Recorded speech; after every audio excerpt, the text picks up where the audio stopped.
because now it's counting 3, 2, 1. Well, I am recording now.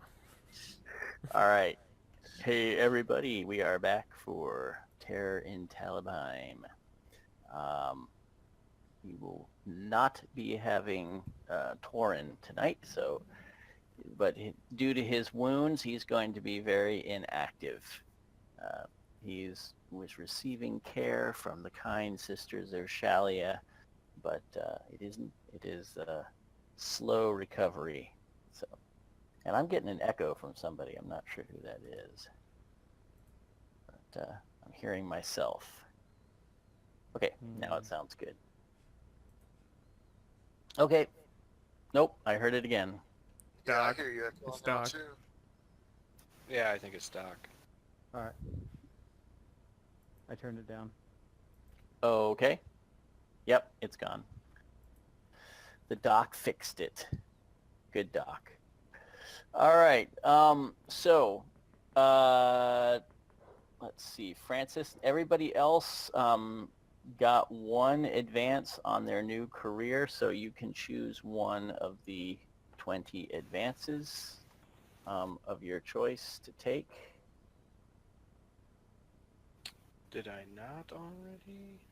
I don't think so, because they just did it.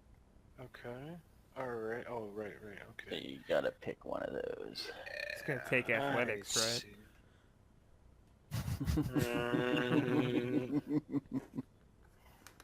No. Why would I do that?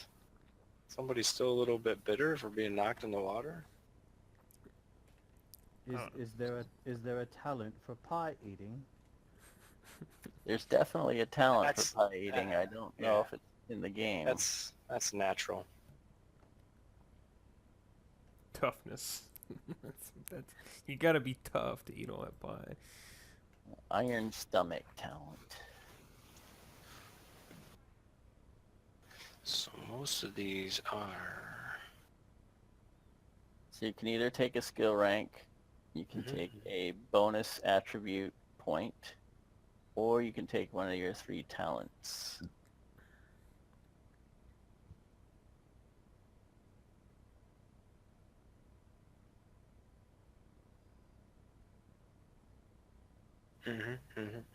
Oh, I see it now. Thank you for copying all that stuff in there. That was very nice of you. I'm a stand-up kind of guy, although I am sitting down. That's okay. That is quite alright.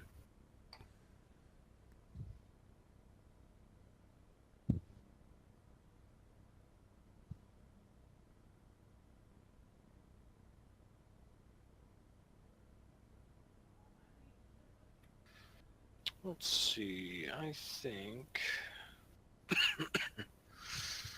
I'm gonna do martial range encompasses what exactly? Like that's flintlocks and stuff? Oh, definitely, yes. Pistols, Okay. except I think the blunt, whatever they call the blunderbuss. So I can take a dot in that? You could. Yep. Okay. Did I just roll? Nope. No. That was Nikolai punching something. His dog. You punched Punching me. his dog, kicking Sobaka. Subaka, alright! So I just chose a skill point. Okay, cool. All right. So the other thing is I had you guys wait till the end of the session to do your toughness check, but that was for the previous day, and since we're going to be going into the evening and night, I want you to each make your toughness check for the next day. This is the progress of your lovely, lovely plague / disease, whatever it is that is besetting you. So I need each of you to attempt a toughness check. And there are fortune points. If you would like a reroll, you can reroll once on this by using a fortune point. Oh man, yeah, I'm gonna re-roll that. So I'm gonna use 1 fortune point. Okay. Ooh, that's a critical. That's a critical failure, Nikolai. You may wanna re-roll that one. I'm going to I'm gonna reroll. Oh my god. What happened? That is the weirdest dwarf voice I've ever heard. Oh no. Oh, you still failed. Francis did okay. All right. Nikolai, the effect of failing your fortune check is that each of your bonuses are dropped by 1. So you need to go into your sheet and reduce each one by 1 point. So the way to do that would be to change the number in the square. Yeah, combat, brawn, agility, all that. Not the big square, because that's a derived number. Yeah, The small, the one above the tiny, word advance. yeah, the one that's above advanced. You need to reduce those by 1. So you are in a weakened state. Nice. You're in a weekend state. Nice. A weekend state. Yep, exactly. And you can cough appropriately at any point too. All right. So the overview of the situation is there was a contingent of you that went up to the Taalbaston, actually, and supposedly helping the Sisters of Shalia to clear out the wounded and dead from a failed attempt by the citizenry, angry citizenry, to try to kind of muscle their way or threaten their way through the gate into the city, which was met with cannon fire, which decimated the protesters / agitators. And you guys went up and had words with the captain and delivered his daughter to him, and then returned back. And that's where we left off. So rather fittingly, Francis and Torin really don't know anything about what happened up at the castle, or at the fortress rather. So that's kind of where we're going to pick up, is when you guys get back into town and return to the sisters' warehouse. There was also some investigation that happened that I think Francis and Torin would not know about either. So, I'm just going to kill.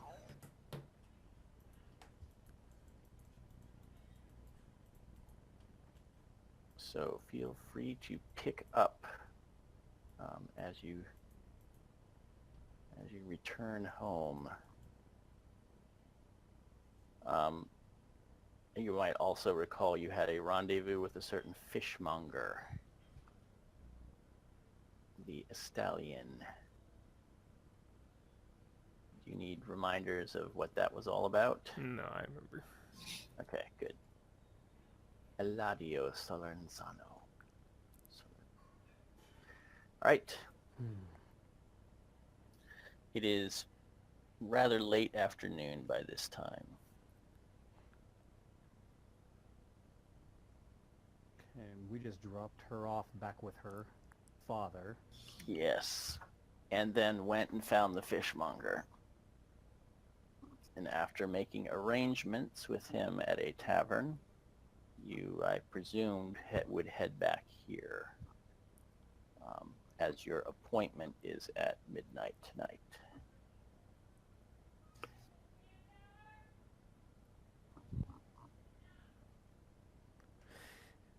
So Lucius would come in and just look around. Francis was not with us during this time, if I remember correctly. He was like, not, helping. nor was Torin. Yeah, Mhm. Francis was assisting.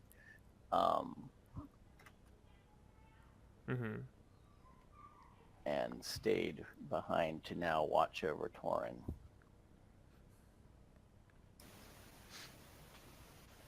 Lucius would walk in, take a glance at Torin. I'm assuming Torin looks horrific. He looks weaker than he did before, and he has less color in his face than you remember. So wanting He to... appears to be sleeping peacefully at the moment. So we're not wanting to disrupt the healing process. Lucius will walk up to Francis. Francis, we have things to discuss. Come. You think I should be okay if I leave Torin here then? We're not going anywhere very far, just away from ears. Oh, okay, yeah. Yeah. Where you have in mind? Waddle with me.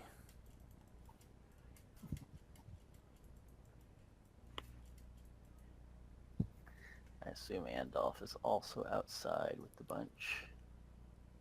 Yeah, Andolph will follow them around.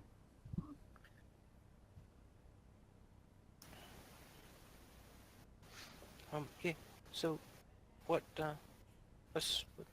the news?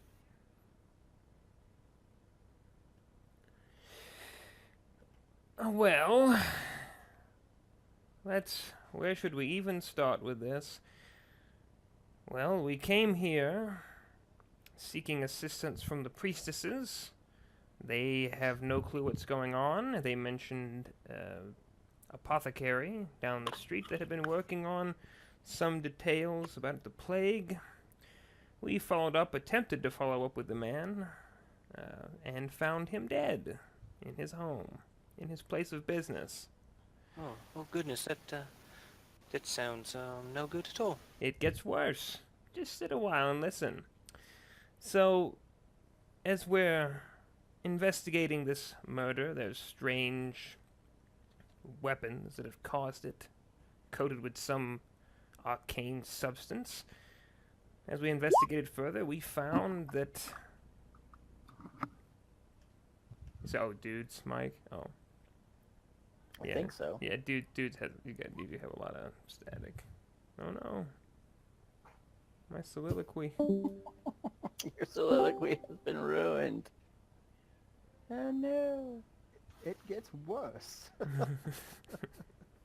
Is that better? A little bit. Yeah. Oh, Think so. where was I? Oh, yes. So as we investigated further, it appeared that the apothecary had been onto something. He had perhaps discovered the source of the plague. And the source of the plague appears to be, well, man-made, perhaps. There are many indications that this was a plague that was specifically released upon the city, with how it was changed. It had some similarities with another plague from many years ago, but had been changed in many ways, which leads me, personally, to think it could be some sort of cult. Bah. Oh dear.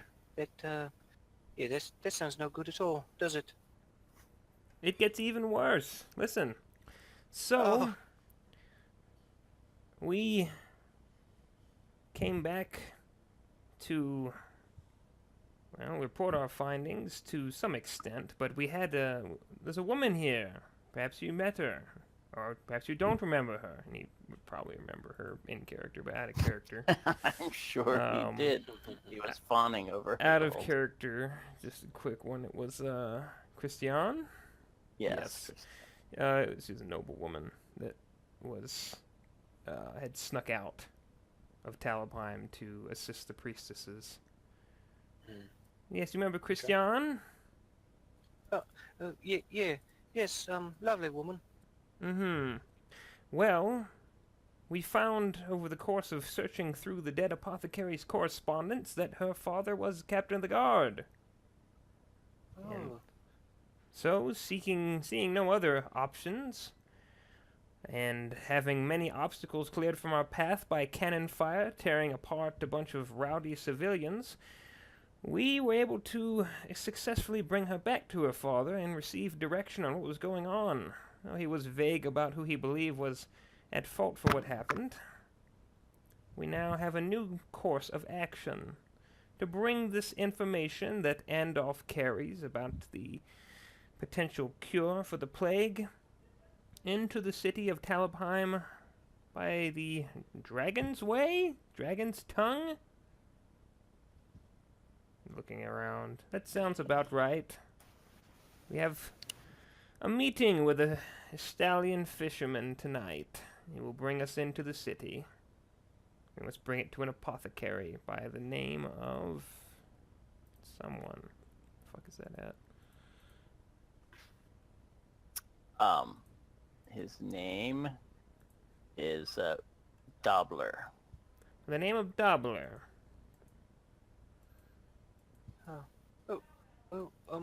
Okay.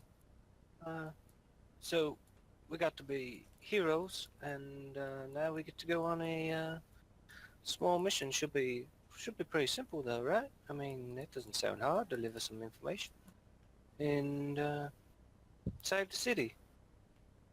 Yes, none of this is hard at all.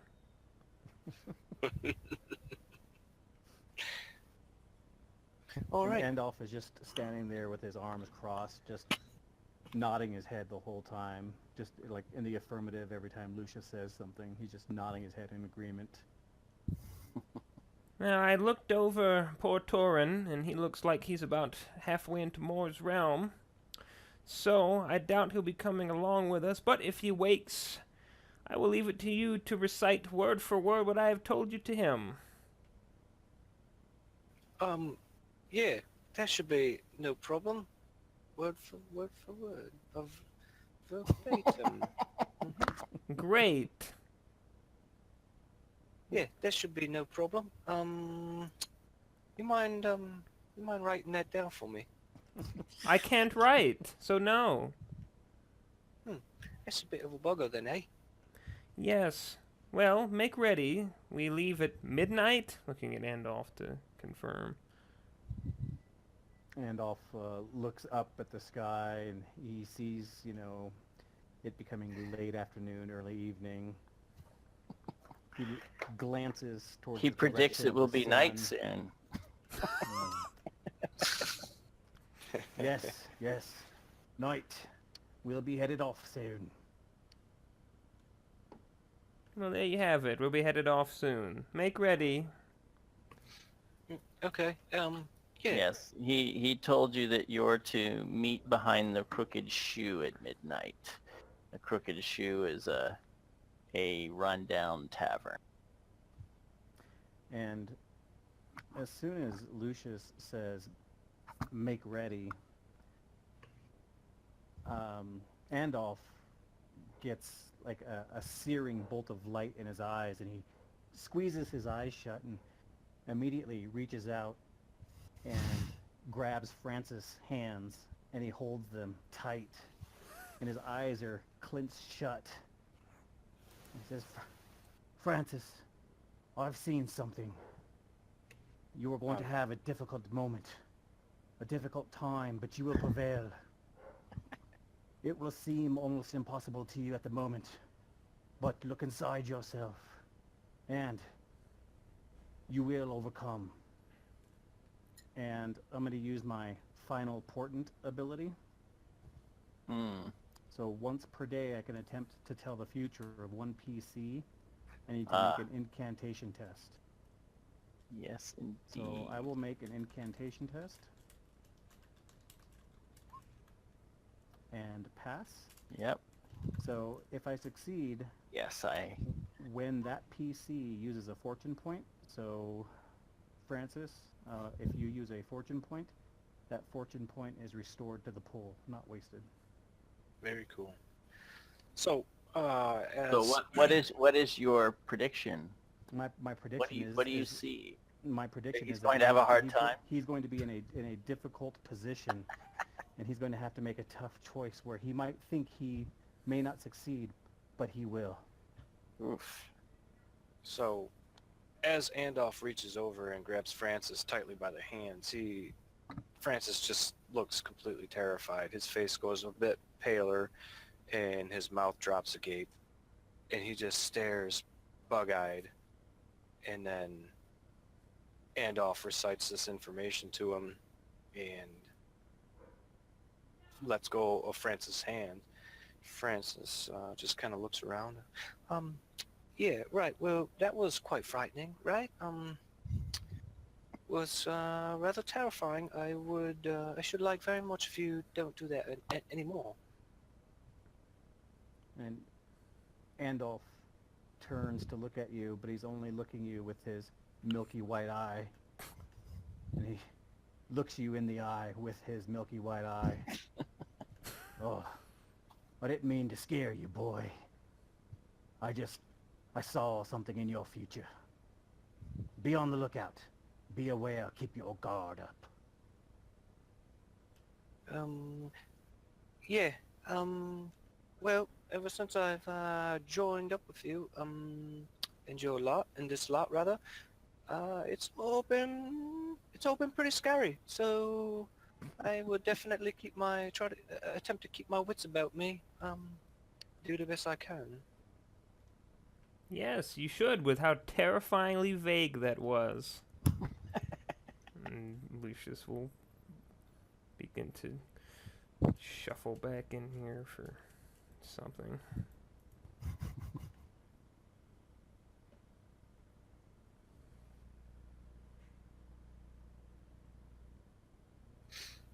Francis will make his way back over to Torin, and he just kind of leans down over him.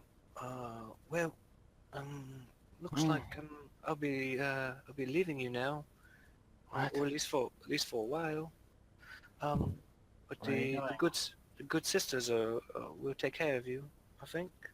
Wait, where are you going? We have more orders. But don't worry though. Orders from who? You can see him making himself stand up. He props himself against the empty barrels that are sitting next to him. And Francis just sort of pushes him back down, not aggressively, but just gets him to lay back down. I don't think it will be good for you to worry yourself over this matter in your current condition. The sisters here, they'll take care of you, and if I make it back, I'll bring you some pasties. He grips your wrist tightly, and kind of pulls you to him, and you can see he's deadly serious. And he says, "Don't leave me in here. I'm feeling sicker in here than I was out there. I'll die in here." Right. Well, I think you'll be okay. I've been here the entire time, and I'm as healthy as an ox, if not just as big.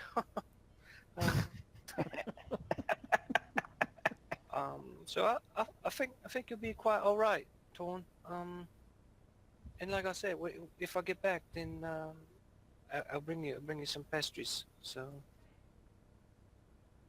we'll work on devouring some delicious foods. What's All right. Kind of watches you walk away, but you can see him making himself stand up again.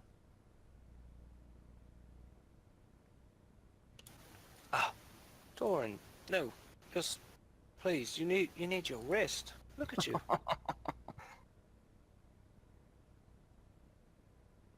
And Francis will kind of get him pushed back down, and then he'll signal. He like bats your arm away. He's like, "Stop pushing me down."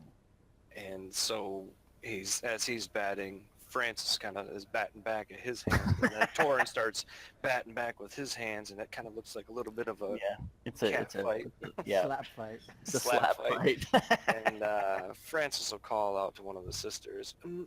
I guess some assistance. The mother sees you to fight, and she says, "What's the meaning of this? I won't have fighting in this place of healing." But he keeps hitting me, and I don't like it. And she looks at him, and he just kind of glares at you. And she looks at you, and she says, "I think you ought to leave now. It'll be safe in our hands." Okay.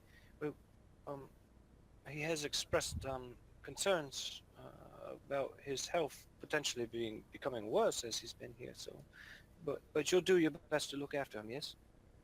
Well, of course we will, Shalia, willing. You hear that, Torn? You be quiet, all right? Okay. Well, I'm gonna get leaving now, mate. Tootles.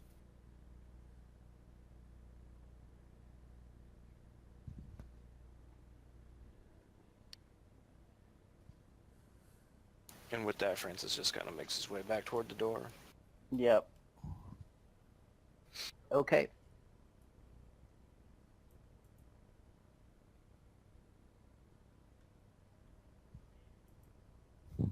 All right, you guys are outside. Unless Lucius is staying in for some No. reason. Okay. Not that den of disease. Yeah, there's just a whole air in there. Yeah, Francis has a cough too.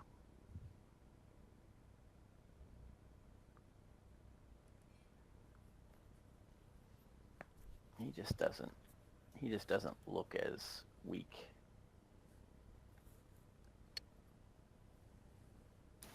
Okay.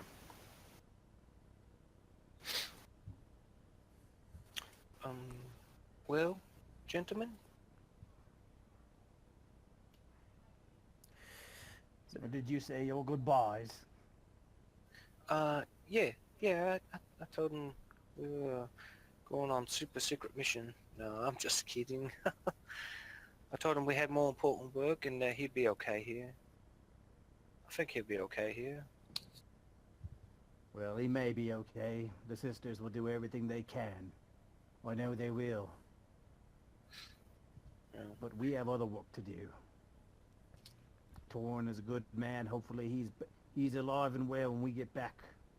But if we don't see him again, we'll pay our respects at a later date. Yeah, I mean, he was looking pretty bad off. I'm not gonna hold my breath over it, but I hope. We make it into city. We bring him back antidote. By the gods, dwarf, you sound absolutely ragged. Whatever, I just choose not to waste words like you. You two just prattle on and on. Best we get to heart of matter. Oh, I think it Speaking has of, something to do with him being lower to the ground where all the dirty air is. I don't think that's how that works. Is that actually how it works? Because if that's the case, I might invest in stilts. Anyway, what were you saying, dwarf, before you were rudely interrupted by such foolishness? speaking of which, I do not think I can do much with this. And he shakes his spear, says there's no bear to poke. Said I would like to try to get something more suited to Nikolai's expertise. I might try to do a bit of shopping before we group tonight. I would accompany you. I have no reason not to. If you wish, do what I wish. Like I said, basically I can actually probably, if you take a whip, the handle to a whip and rip the lash part off, the handle of a whip actually makes a decent blackjack. Mm-hmm. I'm sure you could make something that works. So I'm trying to get knuckle dusters and a blackjack, definitely. A staff would be nice instead of the spear. Well, you want a yeah, threshing those flail? are... A staff is easy enough to get a hold of, as long as you're not looking for something that's impressive looking.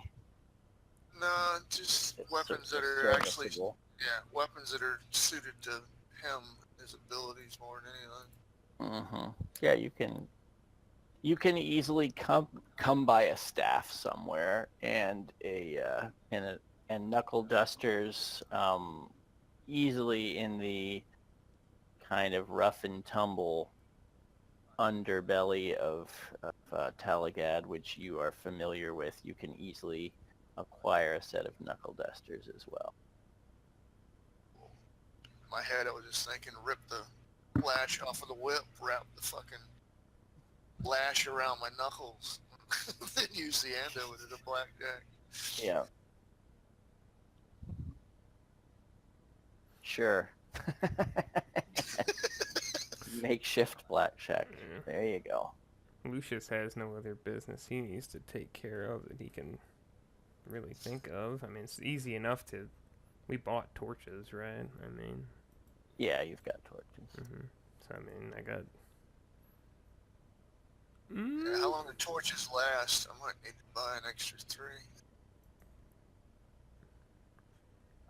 It really depends. Torches typically last a couple hours, maybe 3, depending on how well they're, wrapped and put together. So you're taking what are you doing with the spear? I have no use for it. Is anybody else grabbing that spear? Cut the fire hardened tip off. And now I have a staff. Yeah, That could I was be gonna simple. say. Ranged? The spear? Yeah. It could be. It's not really balanced or meant for that, but it could be thrown. It could be improvised thrown. So it, yeah. So it would be like martial melee. No. No. Simple melee? Simple. Yeah. Yeah, spear is just... That's what I meant. Mm-hmm. Okay. Yeah, maybe I'll take that. All right. You know how to... I'll just do it quick. You now have a spear. Nikolai, do not. I would probably... Okay. I'd probably toss the threshing flail as well. Just get rid of it so it does not weighing you down. Yeah. I don't suppose anybody else would want that. Flail. No. Some starving, boiled-laden beggar out there with his bowl.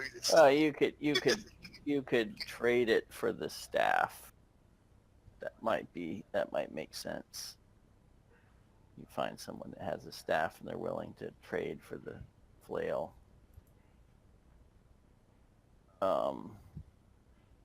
Is there anything else you want to do in the afternoon before nighttime? Definitely arrive early to see what kind of people hang around this area that we're supposed to be meeting. Okay. Well, it is on this side of the river. So it's actually the tavern. It's a tavern right before the Wizard's Way that winds up to the tower.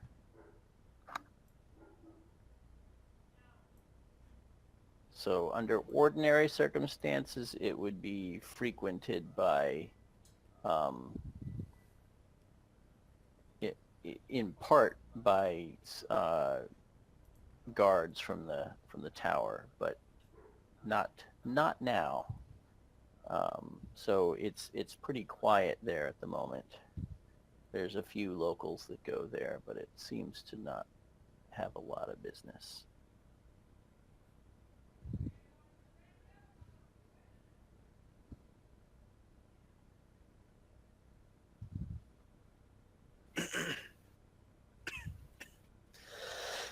So, Was there anything specific you were looking for or Are we about there? the tavern? Well, Nikolai seemed like he wanted to just kind of go scope it out a little bit ahead of time. That's what I'm assuming. Yeah, my general gist of it all was of course he's also feeling shitty today, shittier than he's ever felt. My main gist of it all was this guy's supposed to meet us at midnight, basically look and see if he's like going to this tavern in advance and like going, hey, you 6 guys, come here, later on tonight, we're gonna kill that guy and that guy. You don't see him in the tavern, and there aren't many people in there, so it's not hard to scope it out.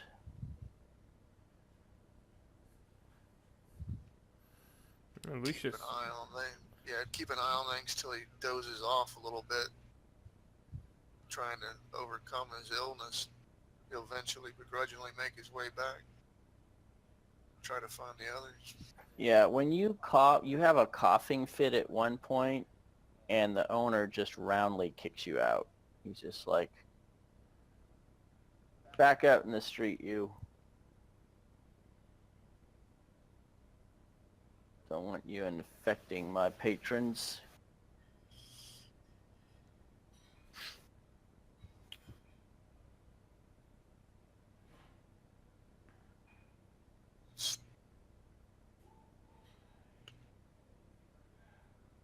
We gonna do anything else before midnight, or we just gonna? I'm trying to Um, chill on. I might go.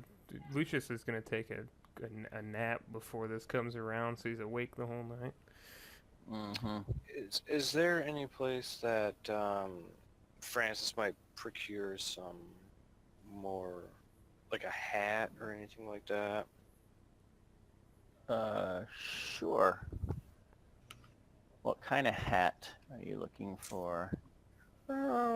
Maybe something kind of like flamboyant-ish, maybe like Zorro type of hat. Yep. It will cost you a little bit for such a hat, but that's one of the last things on people's mind right now is acquiring such finery. So actually, if you're willing to pay for a hat, you probably can get a decent deal on a hat right now. Very good. Yeah, I don't even know what my current fund situation looks like. Yes. I don't think you have much, but I'm sure you can afford a hat. Yeah, you just have you're actually pretty broke. Yeah, I just looked at them. Yeah. So yes to the second part.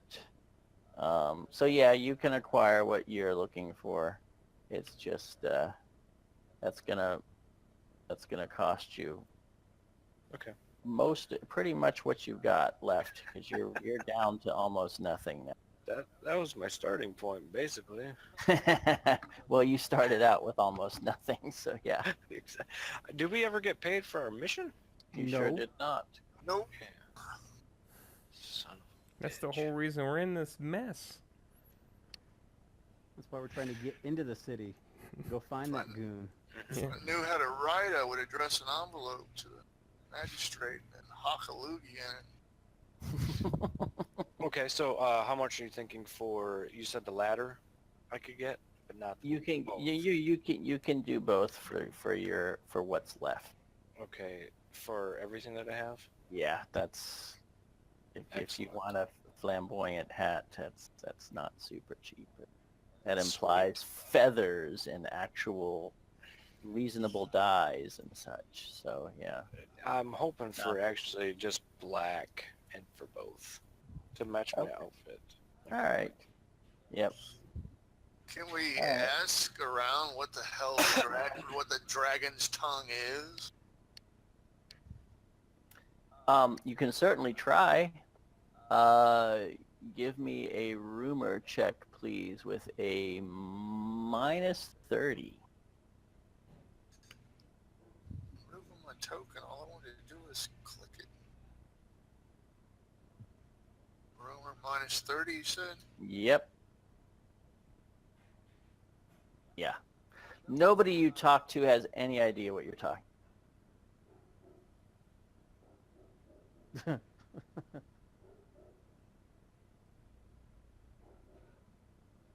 No, you just get blank stares of like dragon now. Like, in fact, one of them says like, dragon. Now there's a dragon afoot. I look for landmark, said friend. They say they want to meet us at Dragon Tongue. Never heard of such a place. Yeah, you get blank stares.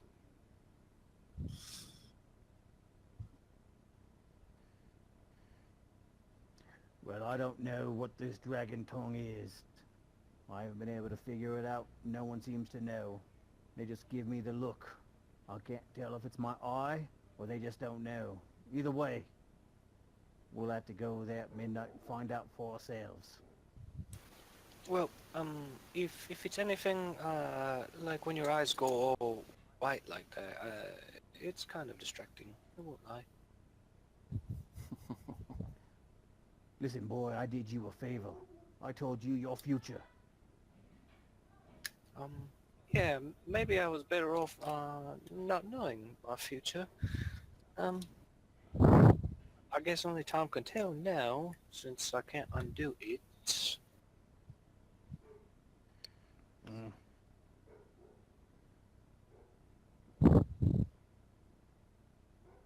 And Lucius just rolls his milky eye and looks away.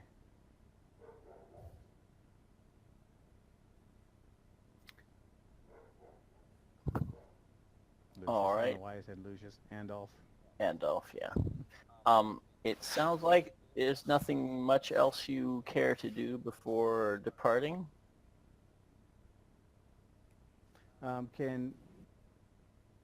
Andolph is wanting to inquire about this Fishmonger, if anyone knows him and knows anything about him. Okay. You can try a rumor with a -10 this time.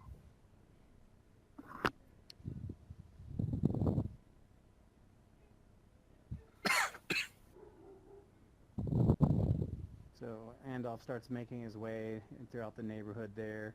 People on the streets. There aren't that many people on the streets, remember. Most people are staying indoors unless they have reason to be out and about. Yeah. People do know that they get disease by contact from other people. They're not exactly sure how that works, but He asks the sisters. He asks anyone he can. no, all right. Yeah, go ahead. I did. Rumor minus. Oh, you did, and you got a success. Okay. Well, the sisters don't know who he is. But you do speak to kind of an older man who hangs around the docks, and when you mention the Estallion, he just kind of laughs and he says, the Fishmonger, eh? Yes, the Fishmonger. What do you know of this man? And he says, I know he dresses too well to be just a fishmonger. The word is he's got friends in high places, if you know what I mean. Oh, well, yes. I guess it does everyone good to have friends in other places. Is there anything specific you could tell me about this man? Is he a good man? Is he a bad man? Do you know him personally? He says, I've had a few dealings with him, and I've gambled with him, against him rather, I should say, down at the tavern. And he says he didn't catch him cheating, and when he lost, he got upset, but didn't do anything untoward. So I suppose he's a decent chap in that way. Oh, well, that's all very good to hear. Well, thank you. And thank you for your for your information. He says, just watch out for that temper of his, that's all. His temper, all right. Well, he takes offense at the slightest things, at least that's what I've found. It's actually pretty easy to rile him during a game of chance. That, I'll have to admit I've used that to my advantage on a couple of occasions. Well, that's all very good to know. Thank you. This is all very good information. I'll appreciate it. And then Andolph He reaches goes, into his you look like you might be a bit of a gambler. Could I interest you in a game? Oh no, no gambling for me, but I took a gamble asking you, and you won by giving me the information I needed. Here you go. And he flips him a silver piece. He takes it and he bites it to make sure it's real, and actually seems pretty surprised that it's solid. Oh, And it's he real, goes, all right. He says, are you sure you don't want to try a game of chance now that I've got some coin in my pocket? And he raises the silver. I'll give you a chance to win this back. Are you that eager to quickly lose what you've just earned? Oh, those are words I like to hear. Well, you may not know this about me, but I've got the stars to my benefit. I've seen this before. I'm gonna win. The stars have shown me. You don't have a chance here. He kind of looks at you and you can see he's a little unnerved by your appearance. And I sit there with the hood draped over my good eye, my milky eye, hanging out, holding onto my staff with two hands. Tall, Yeah, he just, large, and imposing. He says, oh, maybe I'll just take my coin and go spend it on good, honest drink. That's probably a good decision right there. He tips his raggedy rat hat and just kind of backs away into the night, into the evening rather. It's not quite night yet, and goes his way. Makes the sign of Tau over his chest. Andolph nods to him and turns and makes his way back to the group. All right, well, I've been able to gather a little bit of information about this Fishmonger. Seems like he's a right proper fella as long as you don't get on his bad side. We need to not anger him. As long as we play right by him, he plays right by us.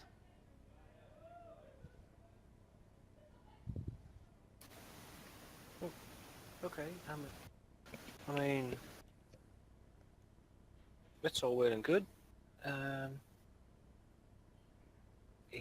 Where are we meeting him again? We're meeting him at midnight. I suggest you get some rest. All of us get some rest until then. Is there a place that we could rest at? Because I would just assume not go back in there. Yeah, you have your little fishmonger shack. That's where I'm at right now. Yeah. That's right. Okay, so yeah. That's where you've been holing up. Very good.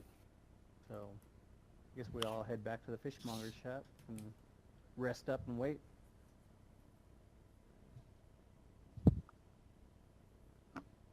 Okay. Gargle salt water until I pass out.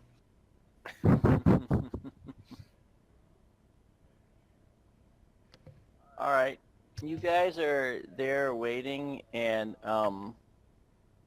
the door to the shack opens. And I'll just put you there, and little Pooch kind of looks up and barks, and it's Torin. And he kind of comes in and leans against the door jamb. And he says, "Ah, good, you're still here." Sigmar, save us all. It appears the dead are walking. He says, "No thanks to Francis here."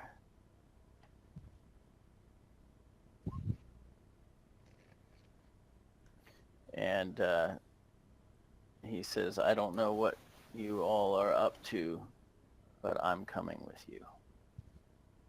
'Cause I'm not staying there another night." I mean, I was there for all of it, really, up until the last few hours. You're looking quite sickly. I think it is to your benefit to stay there. He says, "I feel worse than when I went there. I'm not staying." We all are sick. It's best if we just get into the damn city and make healer do antidote. He says, "You're going to the city to find an antidote, and you were going to leave me here?" And he looks at Francis. You can see he's kind of got a scowl on his face. There's no use in bringing you along if you... I mean, what happens if you're out there and you die on the way? You probably stand a better chance if you So I'd rather stay die inside. trying than die for sure in some sick house. Chances are, people in city probably kick us out. No use all of us getting sent to the brig. And We got- he points at the dwarf and he says, "What's up with him? He looks worse than I am." You both look awfully miserable, but illness is getting worse for everyone.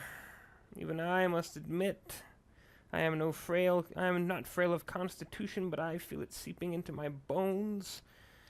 We have to do this sooner rather than later. The quicker we find this apothecary when we get inside, the better. My stone is heavy, but it will not waver or crack. I am fine. I just need to ready myself for tonight.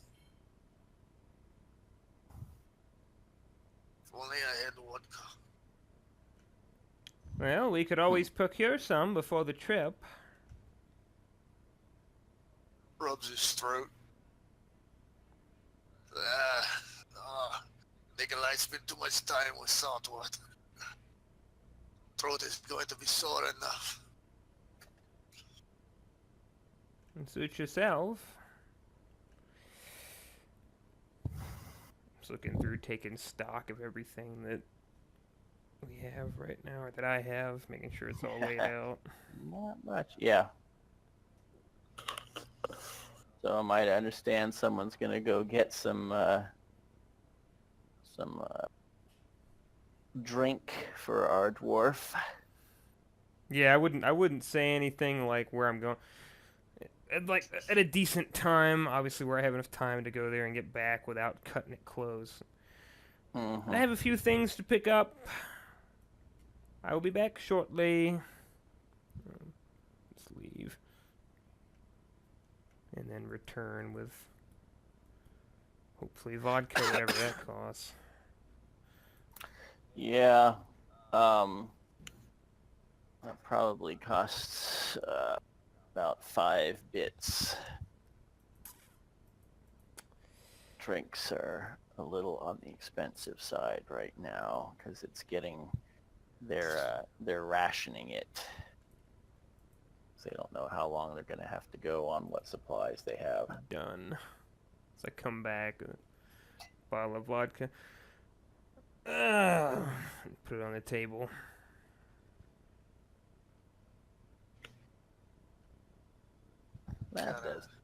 That does the trick.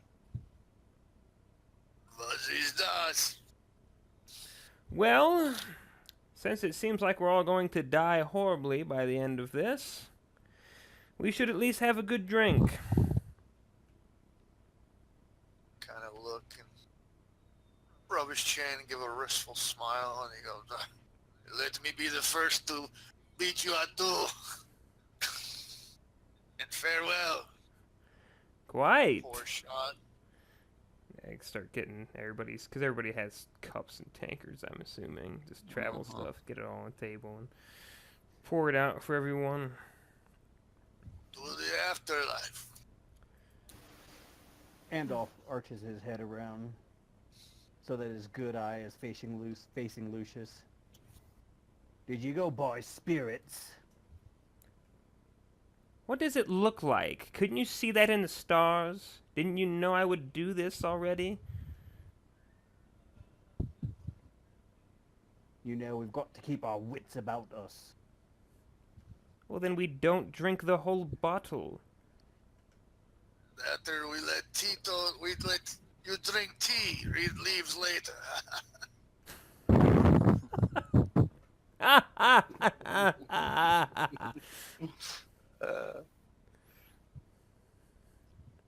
Well, as long as our minds aren't clouded for the mission ahead. We already dying anyway. Let us choose how we do so. I think that all of us Oh, here have had a stiff drink in our lives before. Are you saying that I you're think court? the naysayers rubbing off on you, dwarf. You sound like him now. Torin just says, "Don't be such a pansy," and he takes his drink and drops it quickly. And then just goes and sits back down again. Hand a drink off to Fat Francis. Francis will kind of look at it for a second. Like he doesn't know what to do with it. Is there something that you dip in here, or what exactly? How do I do this? Pour it in your mouth. Exactly. What do you mean? He puts it to his nose real quick. Oh, it smells absolutely awful. It tastes worse, but it feels great. Drink it. Do it. Yeah, drink with mouth, not with nose. Torin said it would probably take 5 bottles to make him feel anything. So Francis picks it up and he plugs his nose real quick and puts the shot back and yeah, you're right. I mean, that was pretty awful. I think I'll not be having any more of those. So good. You say that now. Wait till you begin to feel the sensations. Lucius will have one drink. Just one for me. Temperance and all that.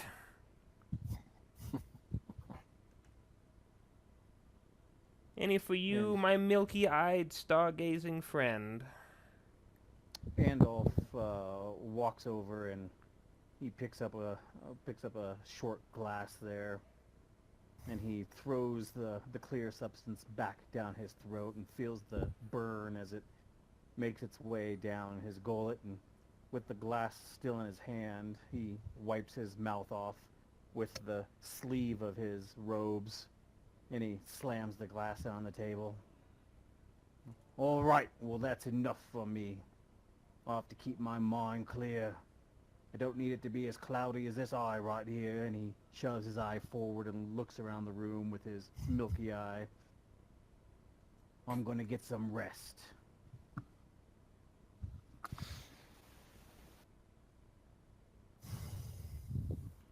As will I. You can keep that, dwarf. It was cheap. Go ahead and find a place to lay my head down. Mm-hmm. Alright, sounds like everybody just kind of gets a little bit of rest till later. Okay.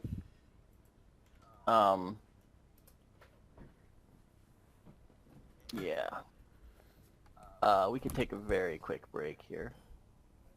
Lucius needs to take a quick one. Sure.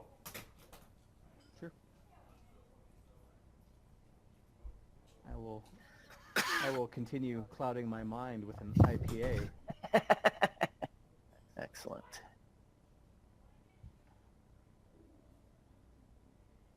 Wit Mojo partic- IPA. Mojo. I don't think I've had that one. It's a Colorado one. Ah, Boulder Beer Company. I'm actually currently drinking vodka with Crystal Light in it. Did you say vodka with Crystal Light? Crystal Light. Oh my goodness. Yeah, man. There's this one called like Wild Strawberry or something like that. It's absolutely delicious. Crystal Light has a good margarita. Kool-Aid. All you gotta do is add tequila. They got a good mojito. Kool-Aid. All you need to do is add rum. Like a bunch of fucking cheerleaders in here.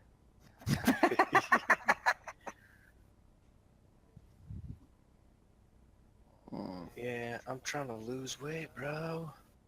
yeah. I drink, and it sucks because I work at a craft brewery. Oh man. Yeah. Yes, yes. Used to drink all that diet crap. He swore there was no difference between the diet stuff and the non-diet. He couldn't taste any difference. No, it's awful. It's Man, awful. you are. I was like, man, you are crazy. Yeah, you think that's the You case? are crazy. Yeah. Mix tequila with Diet Coke and see what you think. Yeah. Yeah. It's like chewing aluminum foil and drinking pencil shaving. This is great. Yeah. I'll be having rum in a little bit here.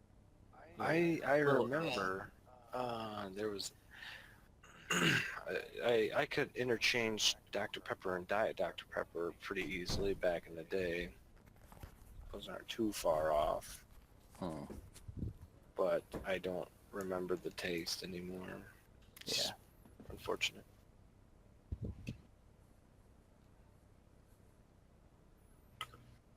My girlfriend got me a bunch of these Captain Morgan Cannonball rum bottles in different, just like summer flavors of watermelon and coconut and apple.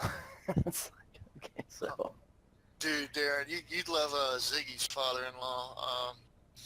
He's a black dude, used to come up to work. He lived out in the Virgin Islands. He raised racehorses.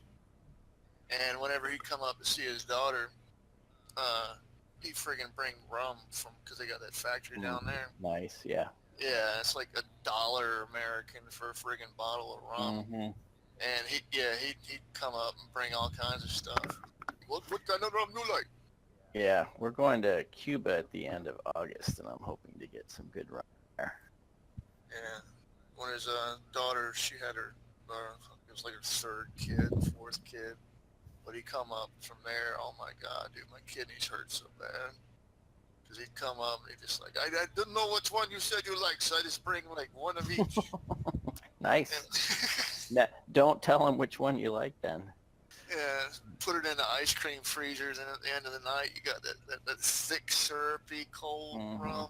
You just pop the top and just drain the whole bottle, dude. You're like, don't mix it with nothing. Just pop the top, drink it like a Capri Sun. Yeah. Yeah, I've still got a fifth of Zambuca sitting in my freezer and some vodka.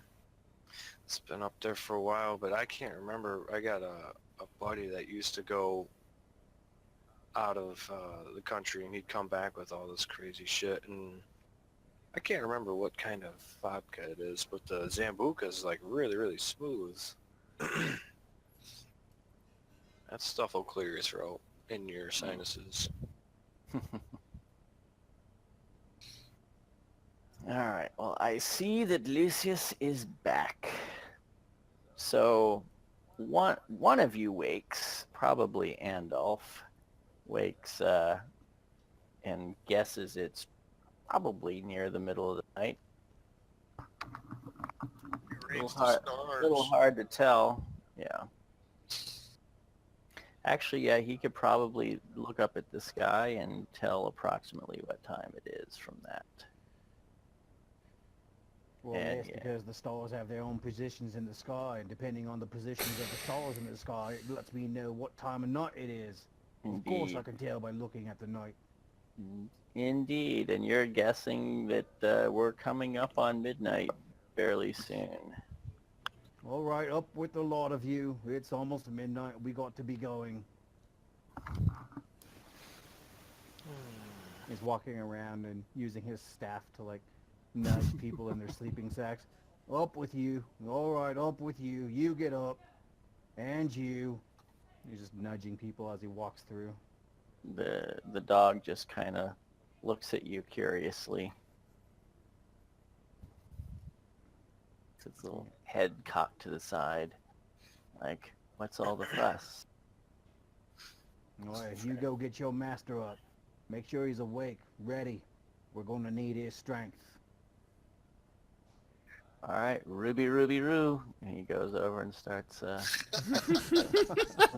I say the dog probably just sit and start licking himself. Yeah. Yeah. He alternates between licking himself and then Licking your face. licking Nikolai's face. Lucius will get up and get all his things together, and that'd be pretty much it. Get up, fat Francis. Kick him. Oh, Kicks. oh. Jeez. Jeez, Francis kind of rubs his ribs and rubs Don't his call me knee a little Francis. bit. He's like, well, why is everyone? I got one of you kicking me and one of you's poking me in my tender spots. It's why? Torin says, if it's too much trouble, why don't you just stay here? I'm sure the priestesses will take good care of you. Mate, are you still on about that? I mean, well, I thought it would be for the best. It'd be for what's best for you? He was only looking out for your health. You don't look good. You don't sound good. You don't got your strength. You're no good to us if you're falling down. He said, I can run this spear through your gut, old man. Yeah, You're strong enough to do that. not to mention you're coming Kind off. of quite hefts his spear. Let's not get carried away. All right. Yeah. And maybe it's his sickness, but he's been awful hostile lately. Says, I don't like getting left behind. Well, you won't be now. There's no need for threats. I was just telling you. He was looking out for your best interests. Well, if you say so. Don't make me pull my salt out. Francis will just kind of move behind Andolph and point over his shoulder. Yeah, I was just looking out for your personal health. I was thinking for the best, really. This is Andolph. Yeah. You're Alright, not sorry, you Lucius. can jump in that box Yeah, of fish if you want. But seeing that Well, in case you're here now, and you're insisting on going, so gather your things. Let's be off.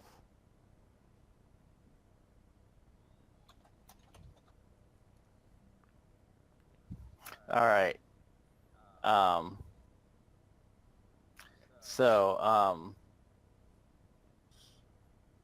Yeah. Torin actually goes out the door first and realizes he has no idea where you're going, so he just kind of waits. Is there a back door? nope.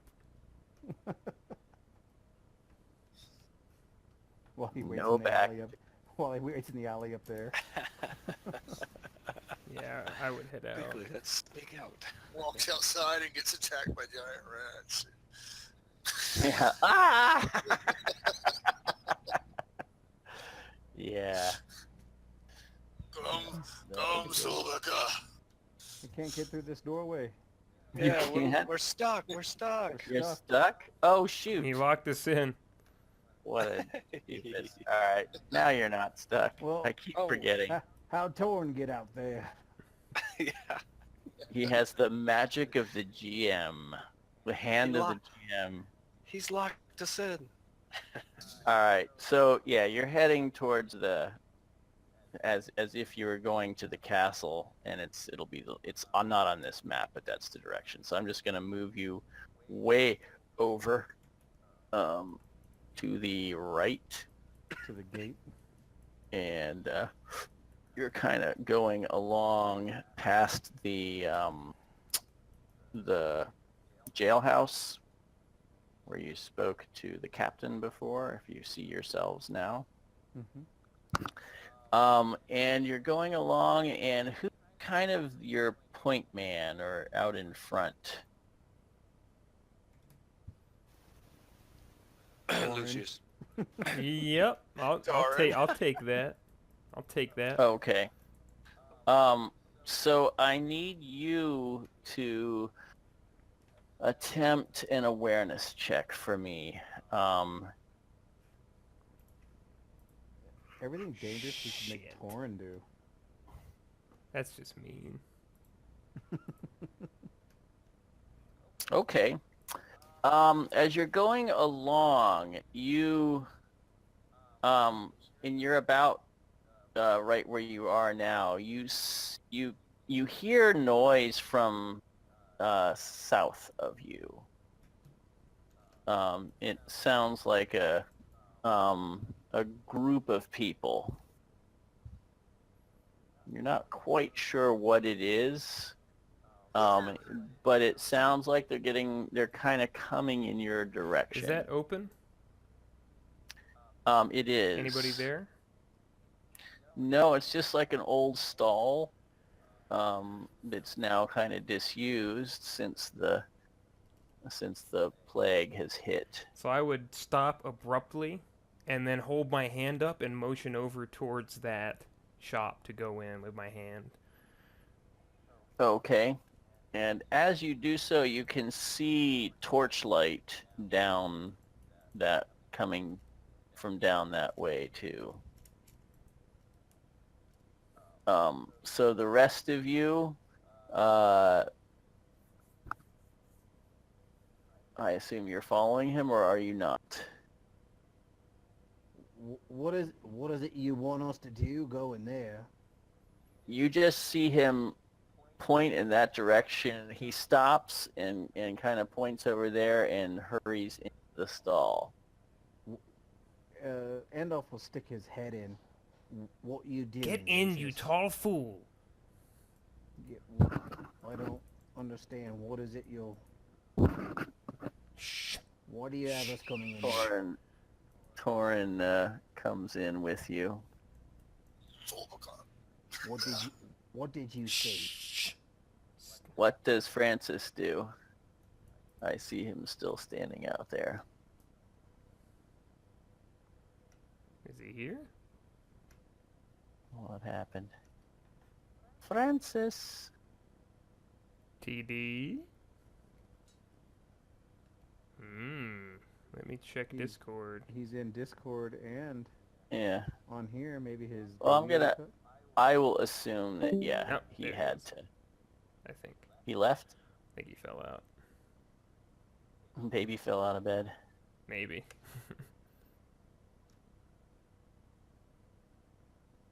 Yeah, I don't see him posting anything on Discord. Might have just been He wasn't Discord. pissed at that. I really wasn't making a fat joke. Lighten up Francis was a line from Stripes. Yeah, From sure. Nikolai. No, I'm sure he's fine. I'm sure that's not what this is. Alright. So, yeah, you guys are over there. I would like each of you to attempt a, let's see, probably stealth, but there may be another that could work.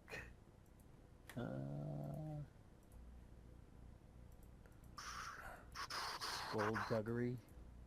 No. Skullduggery could work, but stealth is better. Yeah, everybody give me a stealth check, but I'll give you all plus 30 because you've had advance warning and you all have kind of you're in a pretty decent hiding place, so everybody just give me a stealth 30. Ooh, I needed that Shoot. 30. Yes, you did. Let's roll for. I'll roll for Torin and for. Let's see. Here comes a Torin coughing fit. It could happen. No. Holy Sigma. Holy. Oh Woo! my. That was close. Wow. Yeah, there's All two right. close calls there. Yeah. Yeah. Oh, and the dog. Let's not forget the Oh, dog. shit. Freaking dog. You've got the dog too. Kick that Got a real dog out of Sophie's here. choice here. Okay. No, he's Damn, fine. he's good at sneaking. The dog's He's freaking a stealthy. very sneak. Yeah, he's Whoa. very agile. Okay. So yes, you see a group as you kind of peer out. It looks like a group of guys. And they're all kind of wearing hoods and torches. And there's a guy that's clearly leading them. And he has this flail that is ablaze. One of the other half of the flail has something wrapped around it, and it's on fire. And he's like whirling it around his head, and he's talking to them about the cleansing fires of Sigmar. And he's saying, "Keep your eyes peeled for the unclean." And they're going along the street, and you can see the two guys close to you. They're kind of they have torches, and they kind of momentarily just sort of snoop in your direction.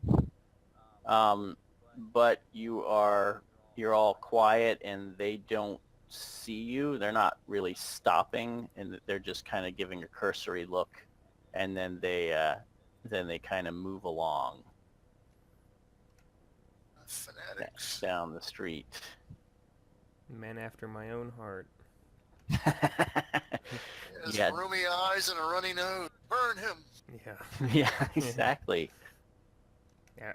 Yeah, Doc, it's hard to find good cultist pictures. I don't know why Yeah. it's Well, so hard. That set of images are really good though, Yeah, from that artwork. that's from the North. What is that? Frostgate. Yeah, Frostgate, that's what it was. Yeah. All right, so they kind of move on past, and you can hear them further down the road. And then you hear someone yell, "There's one that way!" Now would be a good time to move. And, come on, let's move quickly. Is there like an empty potato sack or anything like?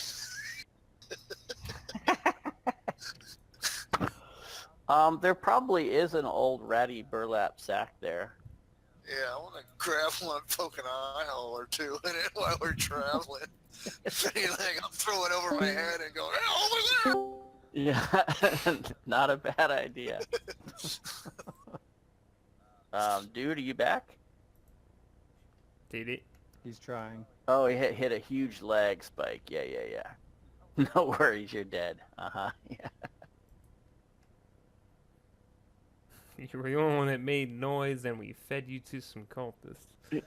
Yeah, exactly. You coughed. Oh no. Yeah.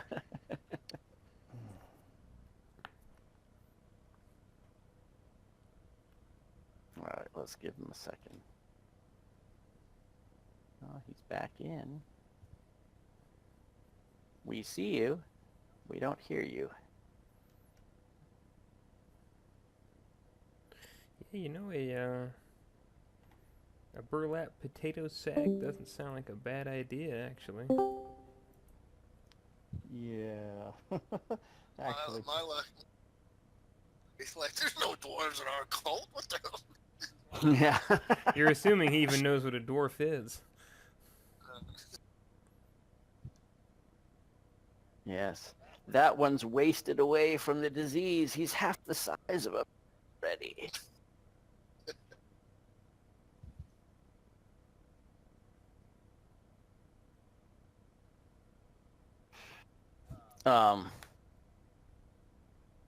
Well, yeah. All right, well, let's continue. So you guys, I assume it sounds like you're going to hurry along. Yes. And, yep, you arrive at the Crooked Shoe just a couple minutes later.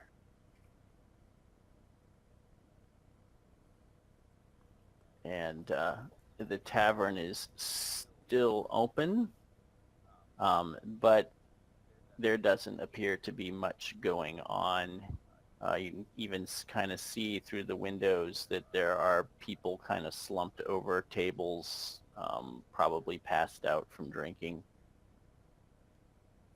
And not much else going on. There's a couple in there that seem to be still in animated conversation. But otherwise, it seems like the tavern's very quiet. Well then, let's take up seats. We'll go in and wait for him. He told you to meet him behind the tavern. Well, let's go ahead and wait behind the tavern, where he told us to meet him. Good idea. Yeah. All right, so you You go. know what I meant. Yes. Well, I didn't know. For you, you might have wanted to wait inside first or something.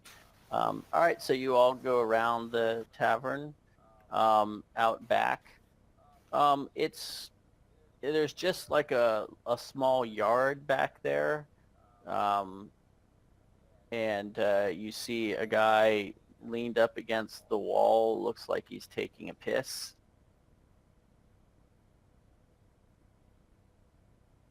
And there's just a couple of trees back there and not much else.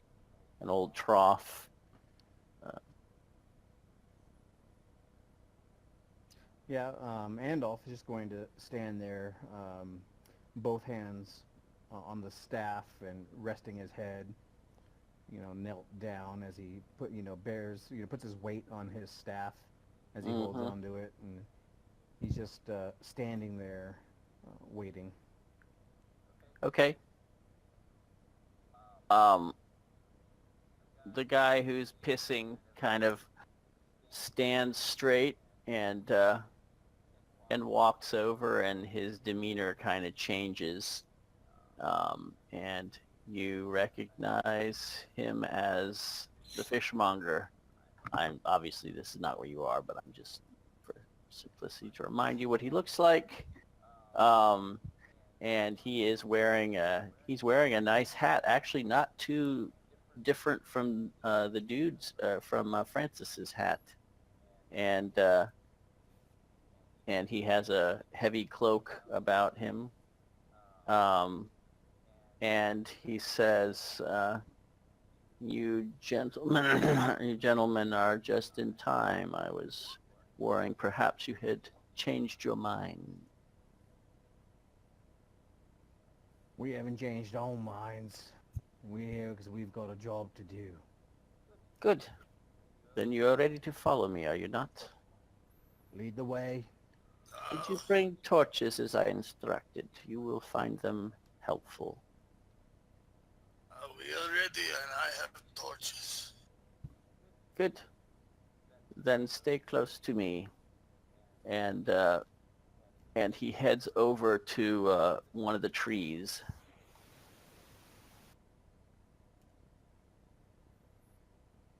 I stay close to him. All right. He reaches at the back of the tree and pulls open a doorway in the tree after fiddling around for a moment. And he steps inside the tree. Andolph, and one good eye immediately goes starts wide. immediately starts going downward. Francis is looking at this tree and thinking to himself, I don't know about this. And he, after a moment, he turns and no one's following him, and he says, "Hurry along, and whoever is last, make sure to close the door behind you securely." I'll go in first. Okay. Andolph sees Francis' hesitation, and he smacks him in the backside with the staff. Well, get in there. Oh, This is the way we're going, so that's where you're going. oh boy. Well, if I get stuck, don't make fun of me and be ready to push.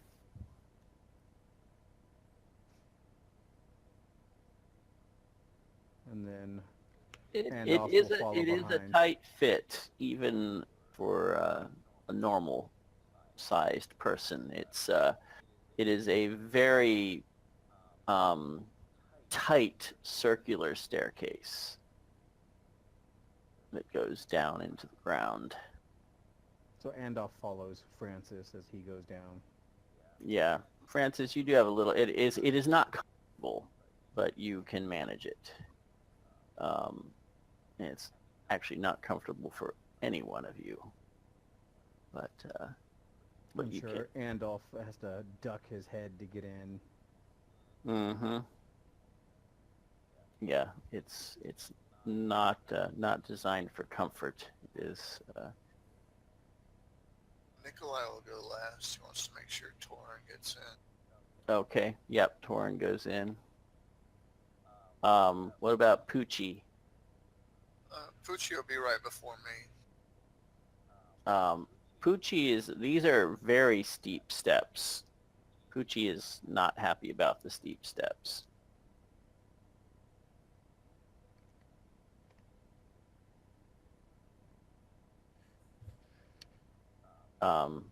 So are you going to? What are you going to do? Poochie just looks at the steps and kind of looks at you and kind of walks back. I can try to control him. I can't force him. Oh well.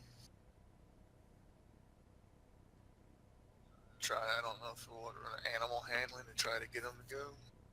Yeah, go ahead. Try it. I'll give you a +10. No time for this, Sobaka. Go, or you'll stay here all alone. Someone eat you. Okay. It takes some convincing, but he finally tentatively goes down the steps, but it's taking forever. And you can see the dog shaking like it doesn't like this. And you hear Eladio come, "Hurry up there. We don't have all time, and I don't want anyone to see where we're going. This is a very good secret. I've kept it this way many years." Make sure I shut the thing behind us securely. Okay. The spiral staircase really only goes down about 10 yards, and then opens out into a small chamber in the ground. Very unceremonious. It's just packed earth walls with some support beams. And I haven't been underground in forever. No. When everyone's finally down, you can see he's already kind of impatient. But he has passed the time by, you see that he has taken out a pistol, and he has spent his time loading the pistol. Taking that as a cue, I will brandish my warhammer, because he wouldn't have a pistol out if he didn't think he was. He Might might need it. need it. If he... Yeah, he's actually loading it, so he's not just He says, he says, the tongue is usually safe, but one can never be sure. Well, if you're not sure, what is it you might run into down here? He says, there are all manner of things down in these tunnels. These tunnels are ancient. Well, what kind of things are these manner of things? Things that like the dark. Rats, goblins, Cultists. cultists to be sure. Although, yes, any man with a any other men you meet down here are likely to have masks. I don't bother to ask. He says, Well, but then. yes, smugglers use these routes. Not this particular entrance. This is my own very carefully guarded secret. And I would appreciate as part of our bargain that you tell no one else about it. Your secret is safe with us. Excellent. He says, but yes, we will feed into tunnels that others use as well. When do we light torch? Now would be good, since there is nothing lighting the way. He says we will pass through chambers eventually that have their own natural lighting, strange fungi and crystals, probably things your people are very accustomed to, says to the dwarf. They've not been below ground in many years. Would do my spirits good to see such things. He says, I'm afraid that the majority of the passages we will be passing through will be very underwhelming. I hear that your halls were or even are splendorous, though I've yet to see them with my own eyes. It's been some time myself. He takes off his hat and bows, and he says, well, I do hope my humble tunnels will at least remind you in part of home. I'm sure they will do more than suffice. He says, very well, and he lights his torch.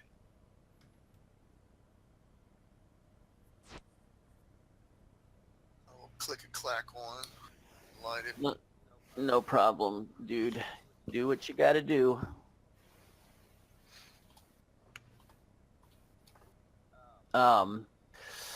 Okay, so imagine this is a tunnel. If he is leading the way, how do the rest of you line up I'm right behind through him. a typical tunnel? And who's carrying torches? What do you all have in your hand? It's just let's establish a sort of standard operating procedure here for moving tunnels. Where are we going to position Torin? That's a good question. In the rear. Because that's normally where I would position myself, is toward the rear. He could be one ahead of you. Okay. I just don't know how, if he's going to be a little bit contentious is all. So I'll be here. Yeah, he probably would prefer to be a little more towards the front then. Yeah. Him and Andolf switch maybe? You don't have yeah, it'll be like this maybe when the tunnel's narrow. Mm-hmm. But there are many places where it widens out. These are not like little tiny tunnels for the most part.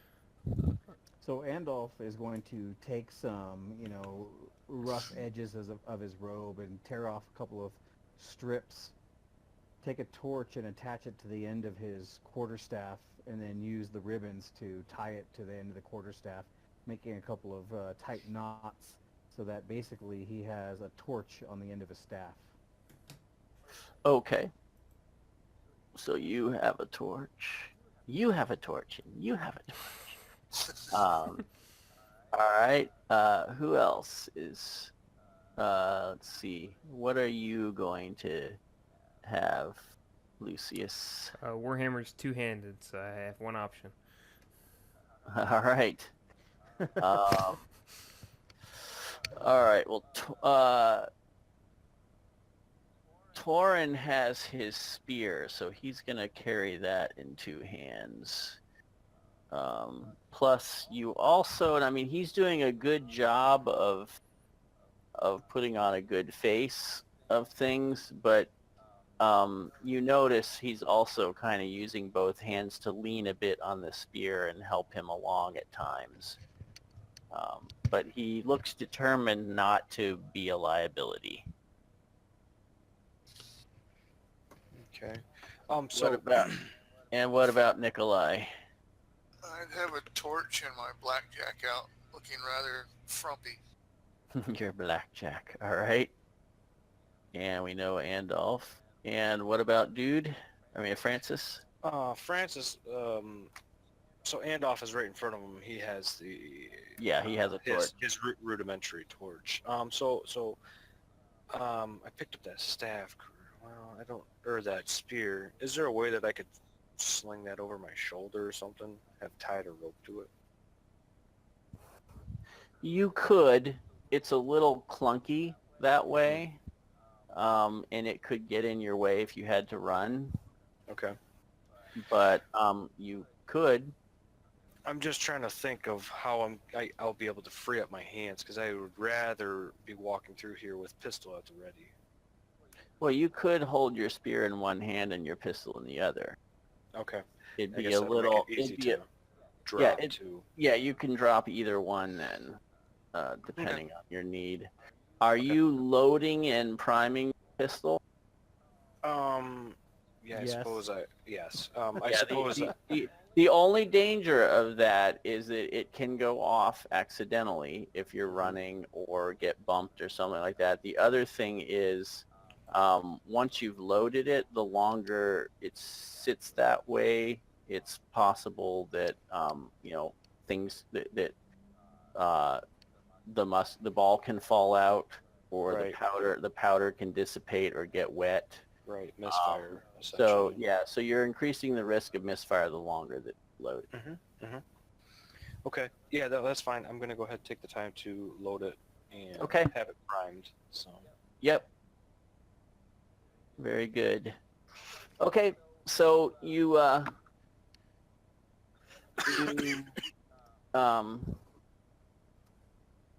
he leads you down, and you can tell that you are gradually going downwards. It's a gentle decline, but you are going down.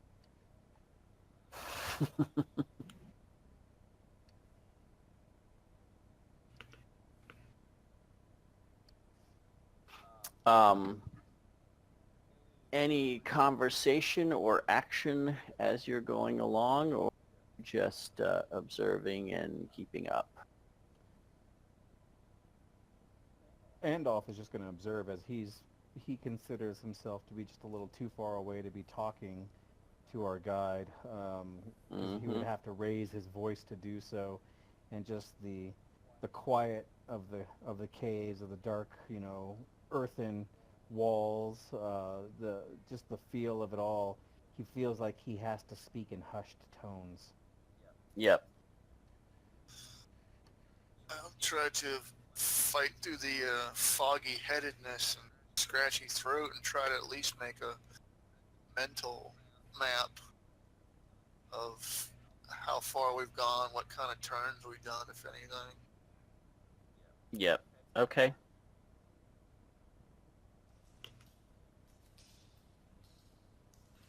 And Andolph's muttering to himself under his breath about something about not being able to see the stars. Yeah. It's it very quickly starts feeling very confining down here, and as I said, it does sort of it does narrow in places and then suddenly widen out in other places. And he comes to certain things that feel like airy kind of chambers, and he stops and listens, and then goes off in one direction, and you can see he kind of waves his torch around until he finds the way, and then goes off down a side passage. And after about half an hour, you realize you could pretty easily get lost down here if you did not know how to get through. This is not a highway that goes down. This is a complex web of caverns and tunnels. Though at one point, you come out into what looks like an actually very finely carved and once was finely maintained passageway. And Nikolai, you're fairly certain this is Dwarven work.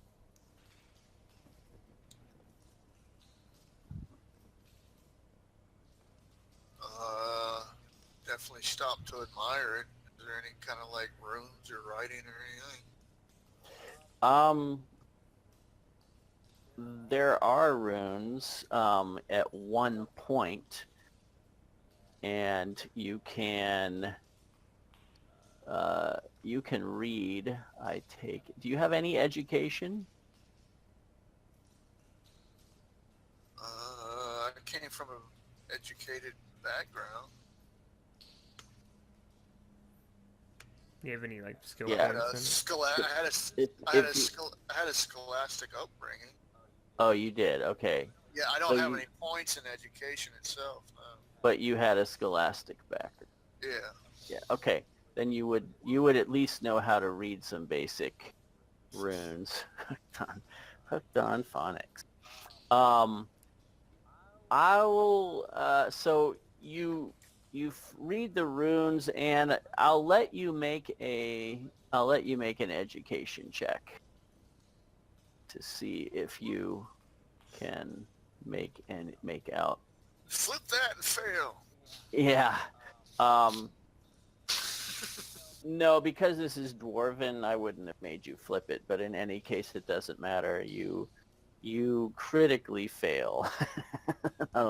So the runes are actually hard to read, and you're trying to read them and having a hard time discerning them, and you realize you're going to get left behind.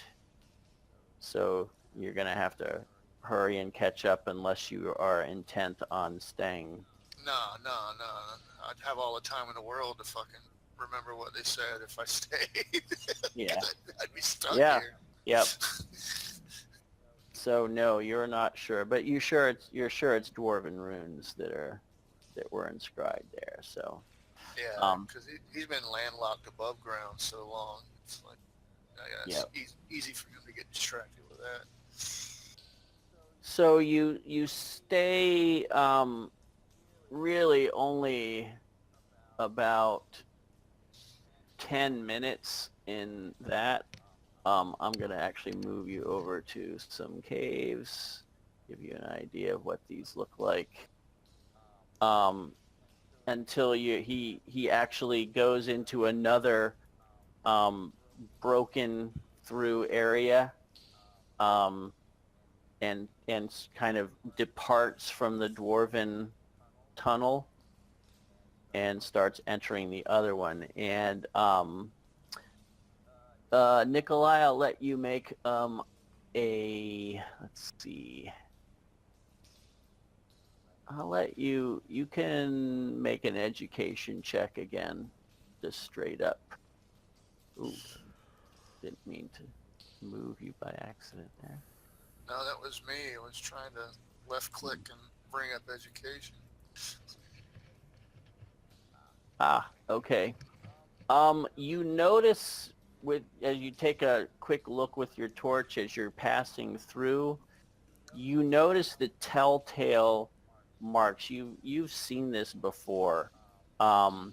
This was tunnels that were made by goblins that broke into the dwarven tunnel. So this was like part of a past invasion or some sort of incursion long ago. But it's a long time ago it's happened. But you can see, you recognize the crappy work of the goblins, and you can see that it was a burst into rather than someone mining their way out from this wall or from the dwarven tunnel.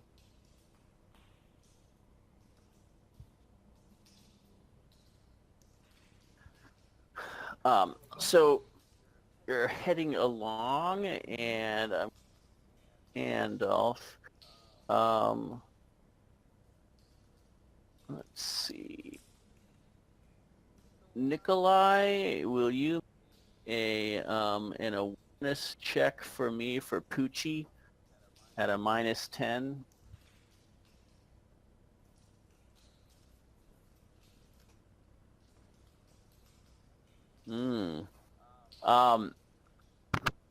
So you're entering this chamber here, and Poochie starts barking.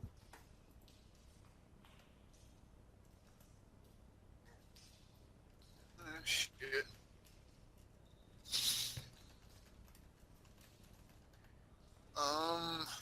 Immediately drop the torch to the ground and try to cup his mouth with one hand. That's going to be tough to do to a dog, but go ahead and make your animal handling check. I'll give you a +10 on that. With one hand, that's not so easy. Yeah, just be like, oh, push, what is? Okay. Well, that is a critical success. So you kind of muzzle the dog with your hand, but you can see the dog doesn't like it. Yeah, I know. Yeah, I've done it with real animals. They growl and they fight it and they protest. He does not like it. But you're kind of keeping him to a whimper. Yeah, if anything, I'm like, what is it? Trying to get him to go in whatever direction he's and Eladio turns and rather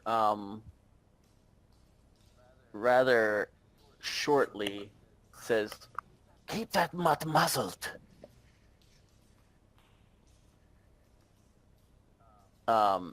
And almost as soon as he finishes saying that, Lucius, make an awareness check for me, please. Whew. Oh, sorry. Okay. You happen to be looking right in the correct direction, which is right past Eladio, and you see a dark shape just at the edge of his torchlight, just kind of lunge out of the torchlight, or lunge into the torchlight. And it's all a very quick blur, but you're aware of it. Is it going after? Does it seem like it's going after him, me? It's coming in your general direction. You're right behind him, so it's kind of you have a moment to react. I'm gonna try to boot him forward and then turn to face it. So you're booting him into No, booting him out of the way, or just pulling him out of the way. I'm trying to get it. I'm trying to get him. I'm trying to put myself in between. I'll just put myself in between it. That's fine. That's easier. Okay, so all right, so attempt I believe that will be an athletics check. Ooh. Yep, try an athletics check to be quick enough. Okay. So you kind of push him off to the side, which surprises him, and step forward. And so you take the brunt instead of him.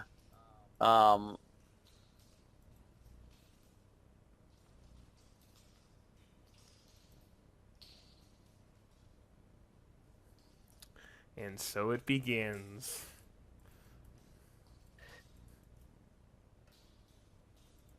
And it screes, and there are claws immediately in your face. So how do you want to try to dodge or parry this? My dodge is better. So I will let you dodge because you were you're kind of moving, so I can see that. So go for it. here it is. Oh my god. Oh no. How many points do that we is- have? You can check status Oh, to you find You out should the have point. 3 left. Oh. There are actually 4 left. You only used 2 of them. I Do you want to reuse Yeah, I it? don't want to eat this first one. Yeah. All right. Okay, go ahead. It is not my choice to make. All right, let's see what happens. Oh, that is going to be a hit. That is 13 damage.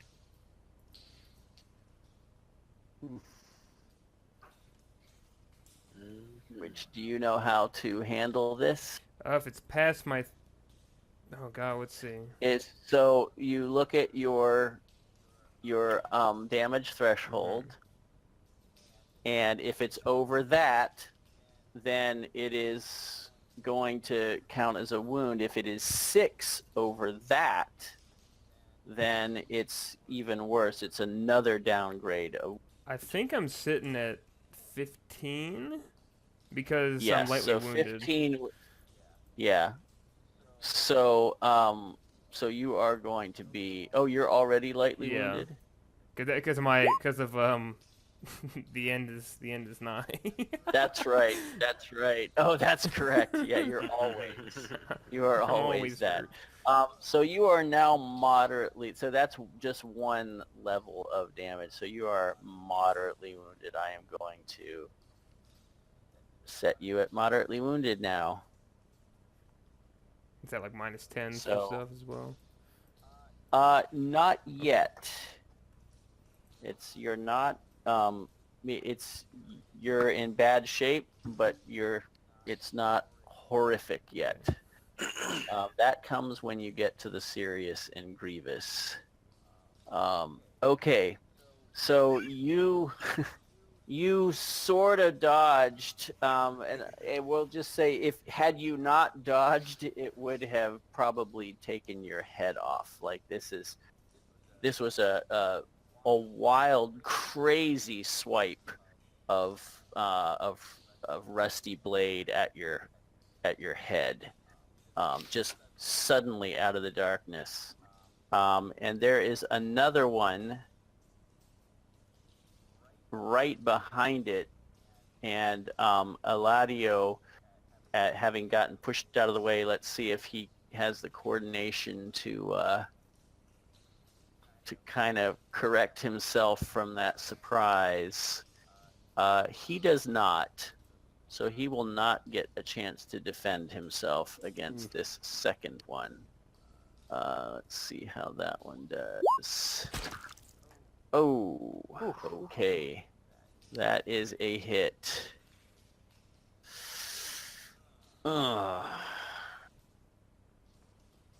right. Eladio cries out in pain. And you can see in the torchlight there is another behind them. And so now we will start a normal round with, they had the surprise on you. So now we'll do initiatives.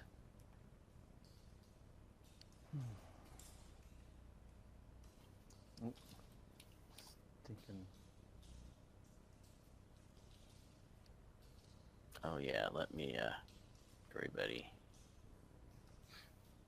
set up here. Where is the initiative?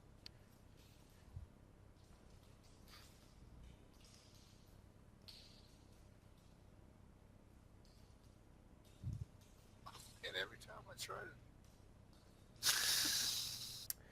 I rolled like shit.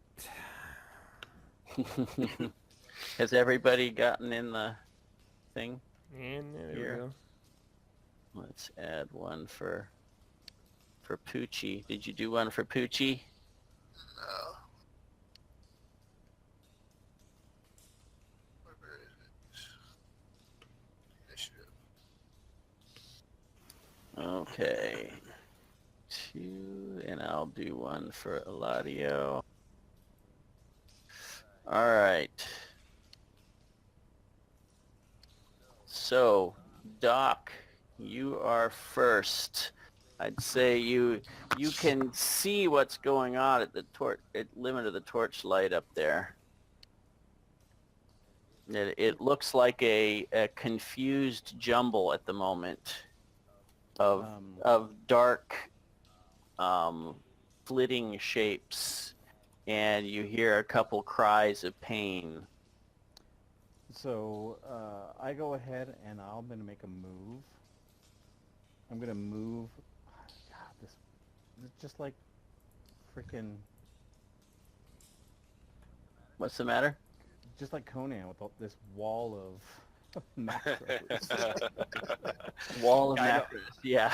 I kept getting stuck on my token every once in a while, so I'd be dragging it all over the place. So I'm trying to Yeah, just move I my gotta- mouse. I got to shrink the map down a little bit. And okay, so I'm going Yeah. to go ahead and... So each of your moves can be up to your green, so your movement in feet, which would be like, yeah. Up to my green? What does that mean, up to your green? Your green bubble, which is Oh, 6. oh, That's I your see. movement. So every 6 feet uses up one of your actions. So, okay, so I can go 6. But you have a move action and then another action, right? You have 3 actions, Okay. and you can mix them up however you want, as long as you don't do more than one attack action. So I'm going to move approximately 5 feet right here. Mm-hmm. So that I Okay. can kind of get a good image or get a good idea of what's going on. Okay. You're there. And as soon as I'm there and I see Lucius and what's this guy's name again? I'm sorry. Eladio. Eladio. Eladio. I see them in combat. I season myself. I take my salt out. Actually, I step away from him a little bit. I take my salt out and I start making a circle directly around myself. Okay. That'll do ya. Salt man. Well, that's 2 actions, right? Yeah, I suppose. Yep. I move, I salt myself, Mm-hmm.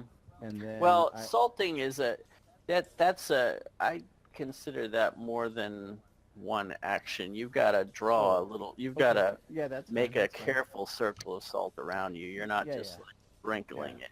You don't want to make an oval. Yeah. Okay. No, I mean, you can try to be quick with it, and I'll give you. You'd make a coordination check to see No, if no. but you could screw it up. no. I'm good with that. Yeah, I'm fine with that. Okay. So next is this guy on Lucius. Lucius, how would you like to respond to his attempt to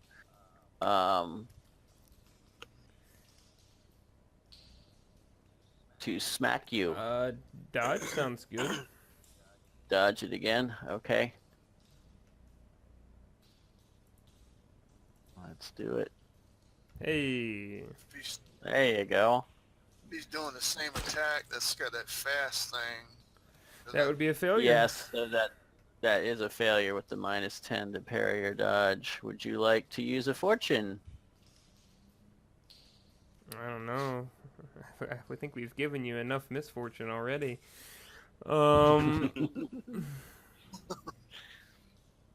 What happens if I don't now with myself being moderately wounded? With 10, you will now become grievously wounded. Fuck it. We'll go ahead and re-roll it, because otherwise I'm gonna be shit for the rest of this. Oh yeah. Ooh, just good enough. All right, so he misses, and he just kind of he's just kind of moving about.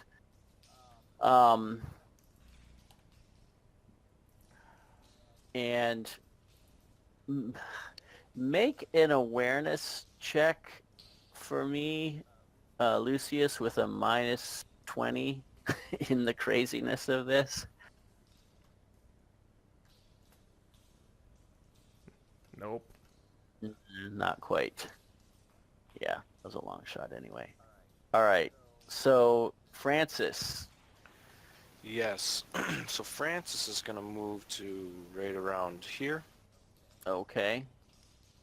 and he's going to take aim with his pistol. Okay. And no modifiers or anything like that, correct? If you take aim, that'll add 10 for your chance to Okay. hit.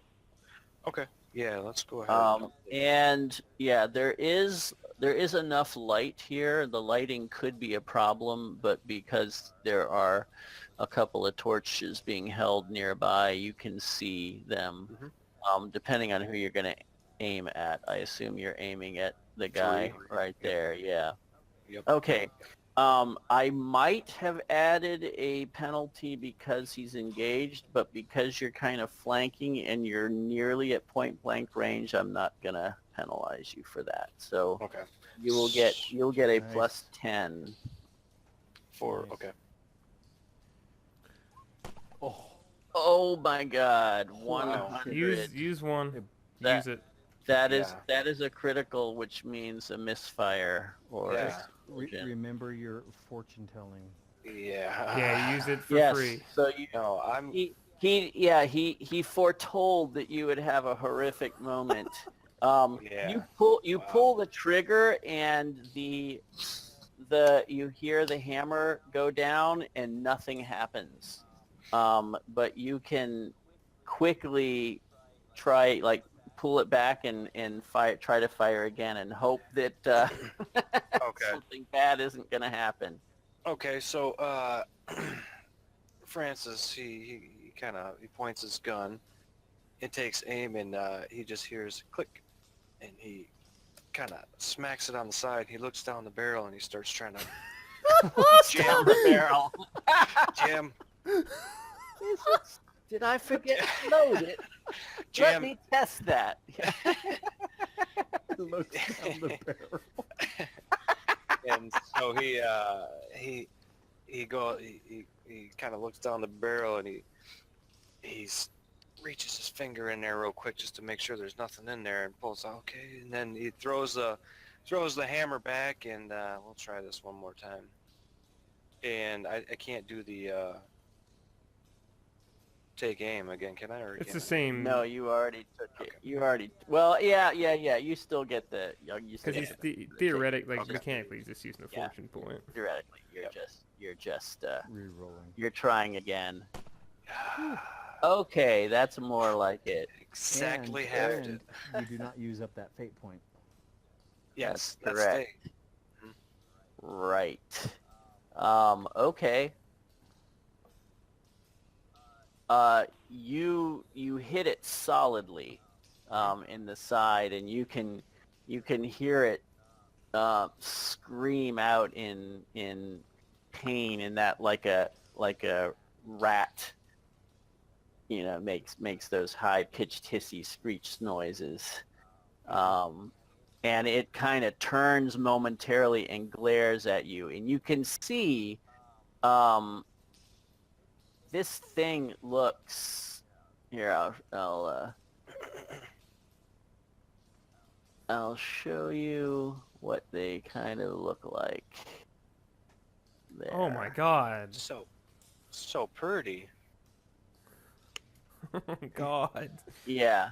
Mommy, his Except teeth are big. It doesn't have a mace like that, but instead this thing has a these have like rusty blades that they're using. Yeah. But they are wrapped in filthy rags. And okay, so you took a nice shot at him. Then this one in the back,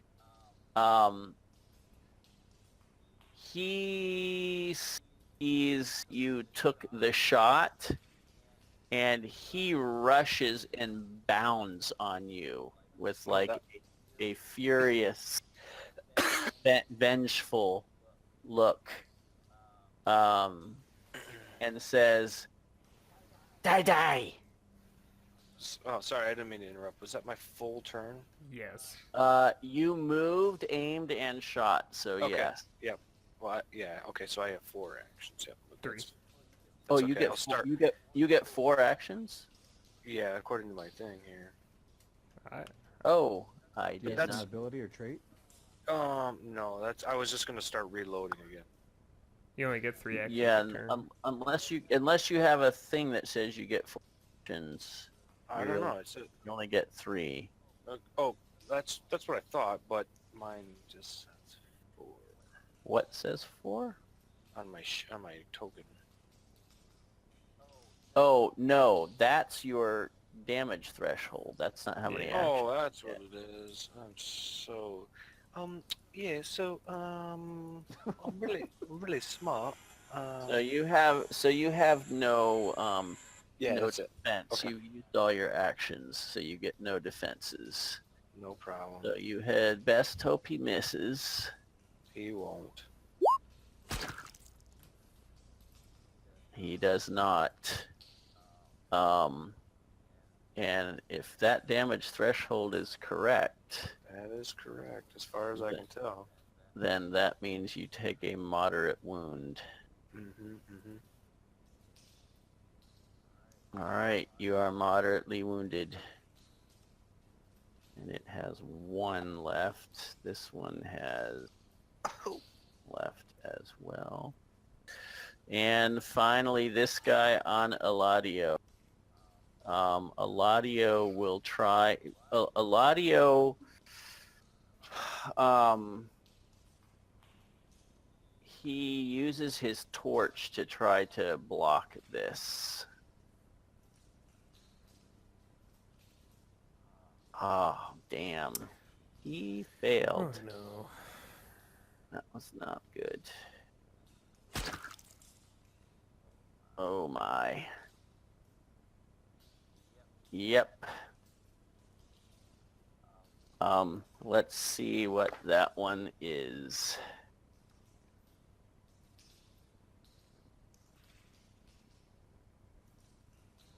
Oh my. Well, guys.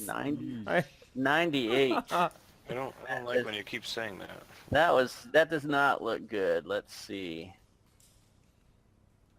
98. Severed artery. An arterial spray of blood comes out. And Eladio just crumples to the ground. It's normally a good sign. Great. And his, let's see. We'll give him one last little coordination. All right, his pistol does not fire. He was in the process of pulling his pistol out, and it just kind of falls to the ground right there.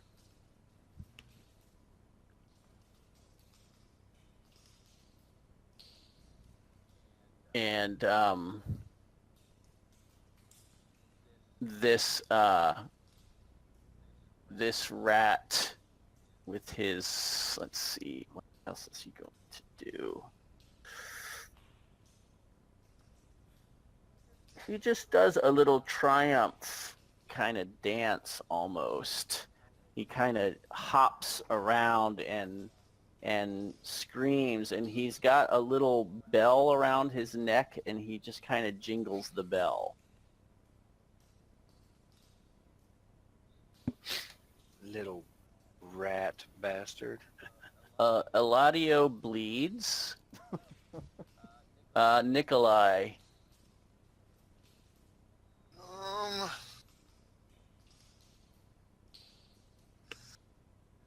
And Nikolai will hopefully Pooch will come with him, but he will charge into the darkness as he sees our guide being dropped by a rat. And he tries to rush in, waddles in football tackle style, and he's like, Lupaya Kriza! Okay, rush. And he's Rush in. he's doing a move, and he's doing an attack with his blackjack first. Okay. He's not. The rat is not defending himself. He's in his little triumphant moment. Okay.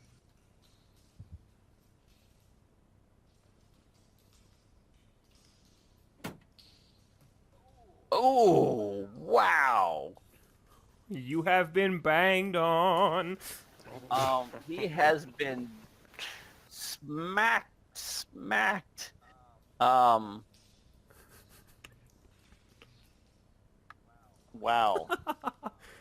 That's a serious. That is a let's see. 1, 2. Yeah, he is already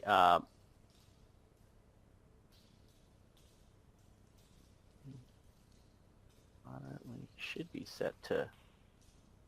Well, hold on a second. That's not correct.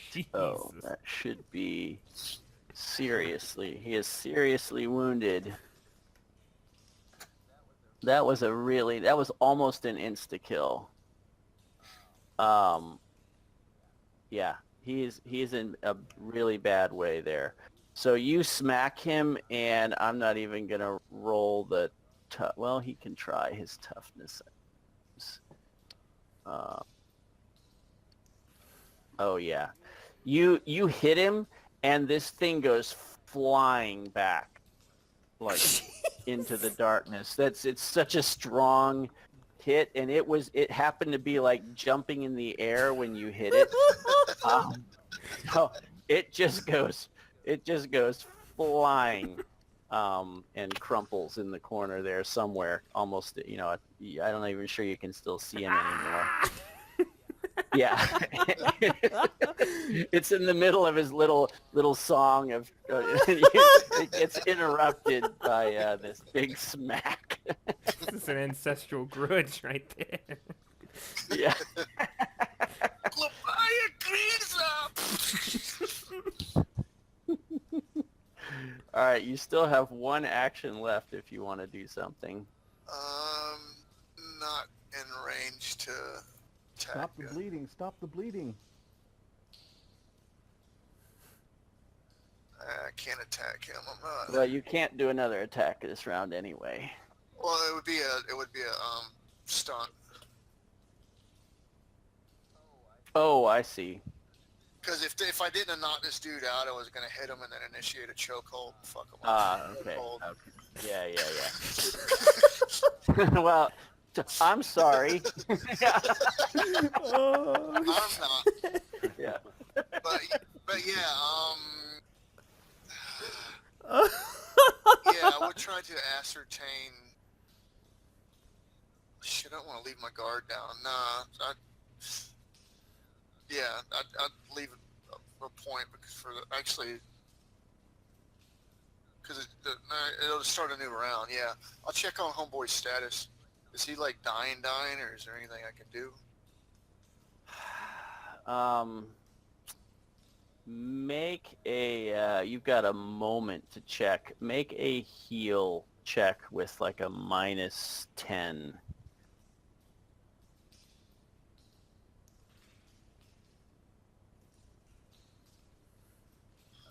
Okay. Oh, Yeah, but he you would have fail no if he flips skill, so that's an 80. Yeah. Yeah, because you're not a healer. It looks bad. I mean, there is blood spraying out of his shoulder. He's gonna die. So you could try to staunch that flow. He'd be alright.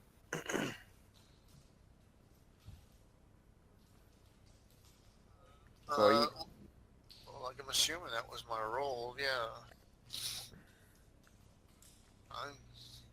I tried to just ascertain it. I don't have the skill or the time right this second. These two are still eating the other people. Yep. Okay. Yeah, you can just hold that action then if you want, or you can go and engage one of them. If I can go and engage one, yeah, I'd friggin' try to chokehold this rat. That's Well, I mean, you can get up next to him so that maybe get his Yeah. attention, because Lucius has just been hit pretty hard. Yeah. So it might. So you could maybe try to get his attention. If you want to do, you could do like an intimidate, or you could do toughness or resolve. Intimidate, toughness, or resolve if you want to try to get the guy to turn his attention to you. That's up to you, though, of course.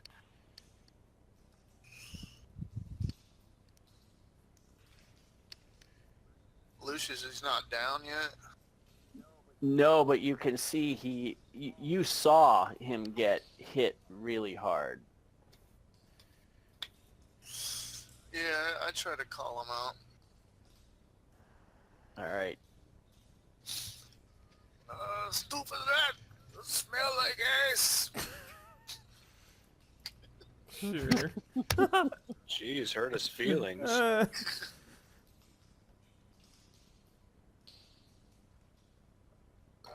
Go ahead. Yeah, just make a. You can do one of those skills. Over here, stupid creatures! Yep, that worked. All right, so he's going to look at you instead.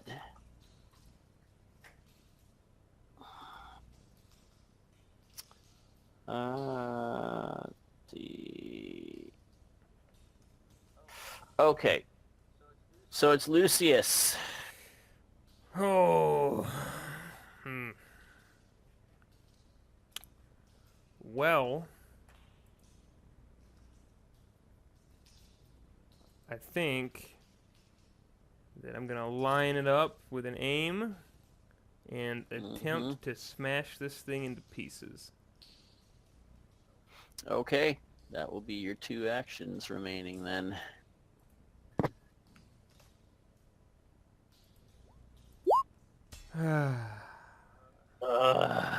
Not so much. Come here, rat scum! And he would have attempted to parry in any case. Mm-hmm. I gained a bonus to it, too. All right. What does Doggy do? It'll come along with you for sure. That's only 1 action, though, to get to where you are.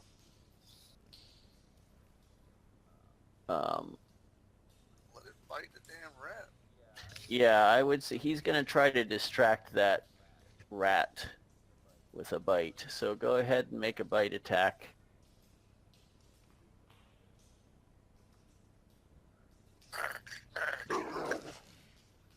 you actually have a dog. Not so much. Yeah. I think Poochie is a little bit freaked out by these things. Yeah, the So smell alone, my God, for so dogs. so instead of trying to bite it, he's just there by your side. He's just barking like crazy at this thing. So we are back to Doc. We'll start a new round here.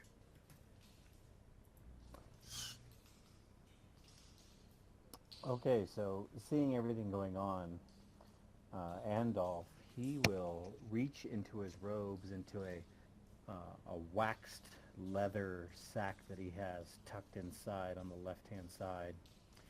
He reaches in and dips his fingers into some oily animal fat. And he holds onto his staff with his left hand, the torch lit at the end, and with his right hand he starts rubbing the animal fat between his fingers. Torin. Oh, wait. Torin, I forgot to add Torin to the list. He should have been in there. And Let's. Andolph will do this for a while.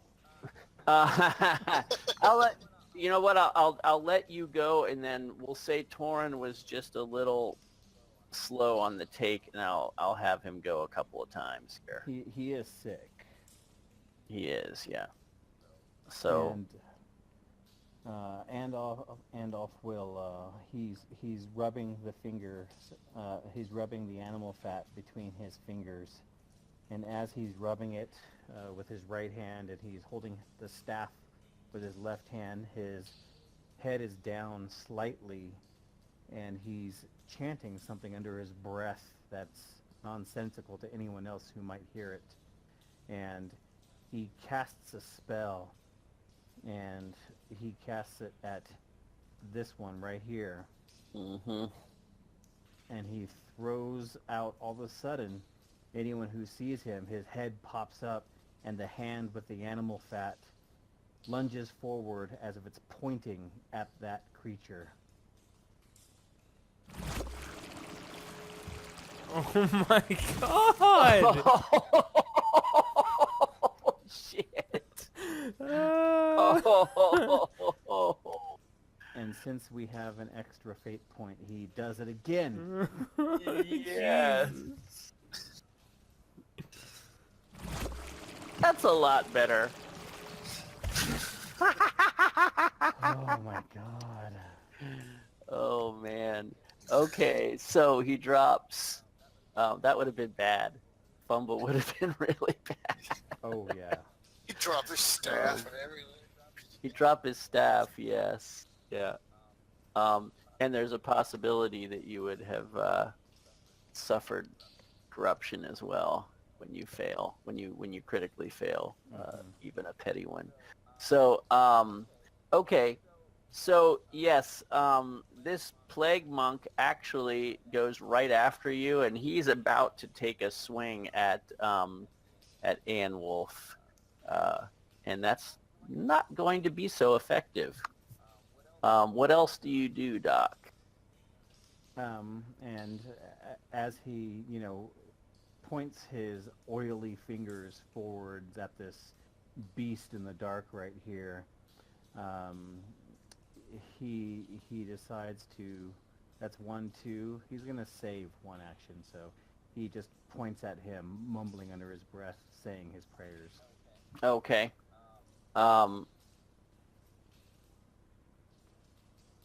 So the plague monk turns at the dwarf that just knocked his companion away, and he hisses at him, and then goes to make a mighty swing with his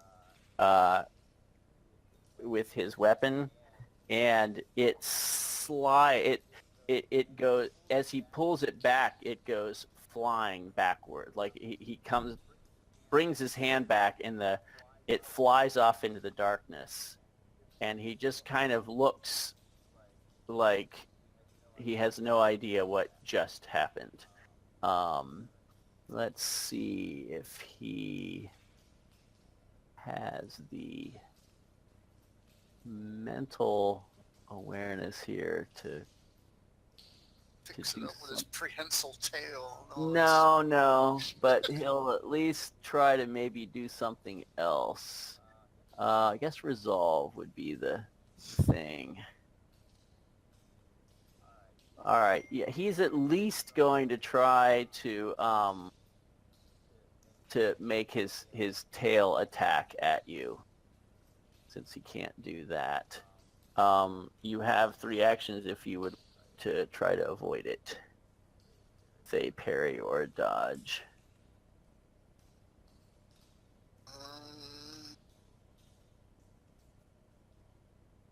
Trying to remember what's the difference between. It's mostly what they're based off of. Theoretically, you're not supposed to be able to dodge melee attacks, but I think that's kind of odd. Yeah, I do a parry. It's just I would say that if you fumble a dodge, you're gonna end up on the ground like that. So the consequences of doing badly on a dodge could be worse than just failing. Yeah, Parry. Try to parry the tail. Okay.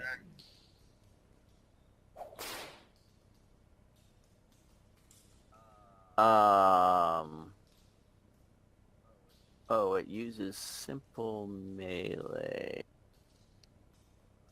Oh, I didn't put that in as a full attack, so I'll just do like it's a barehanded combat music. Yeah, I can do something here. Let's see.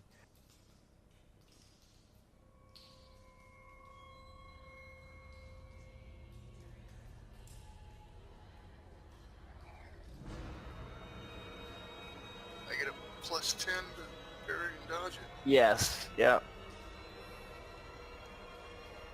Oh my god. Oh, good lord. It's a D100 game tonight, boys. It sure is. Oh my. All right, so it doesn't do damage, but it does entangle, and does a chokehold or takedown. So let's see. I gotta see how that would work. I think he's gonna do a chokehold. He doesn't like what you just did. So you have to make an athletics test, or you will be, or you're being choked.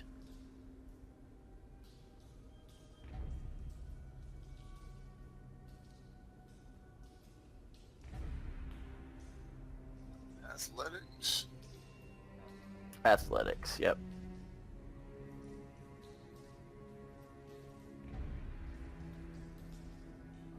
All right. You managed to, as it's going around your neck, you managed to grab the tail and kind of keep it from winding around you. You're kind of holding the tail at bay, and then it kind of whips its tail back and glares at you angrily. So that was 2 actions, because it tried to make an attack, which it dropped its weapon in, and then it did its tail thing. And now it is Francis. Okay, Francis. So having just shot this one, is it a free action to holster his weapon? It's a free action to drop it. It would be an action to actually holster it. Nope, that's okay. I don't have to move, so he's going to go ahead and spear the one directly in front of him there. Okay. Or attempt to. It will try to parry.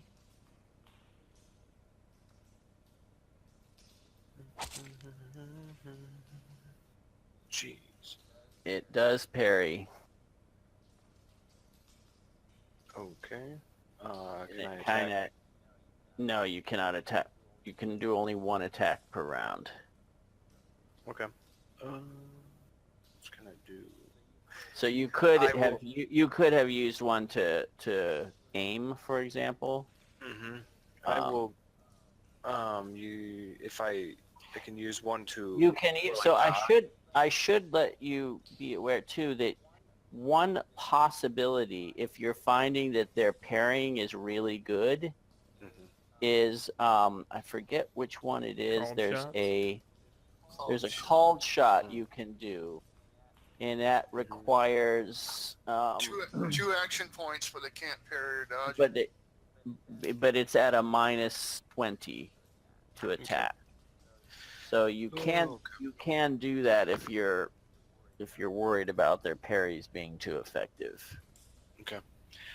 And then I can, after having seen that this one was able to parry fairly easy, can I drop into like a defensive stance? Oh yeah, you still have actions left, so you can parry with Okay. Yeah. those actions if it attacks you back. All right, so Torin will go. He kind of mutters something to himself and rushes up and attacks the one that's attacking you. It's a And love story for the ages. yeah, exactly. And he will take aim.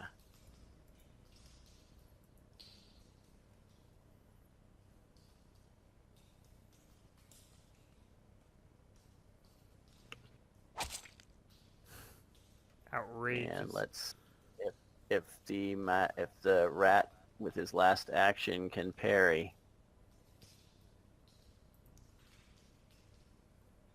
Yep. That would have been a nasty attack. But the thing parries it. It's lightning fast, these things. So that there's no negative modifier for being ganged up on? No. Okay. It's just if you don't have actions, you can't defend yourself if you don't have left. So that would bring us back to him.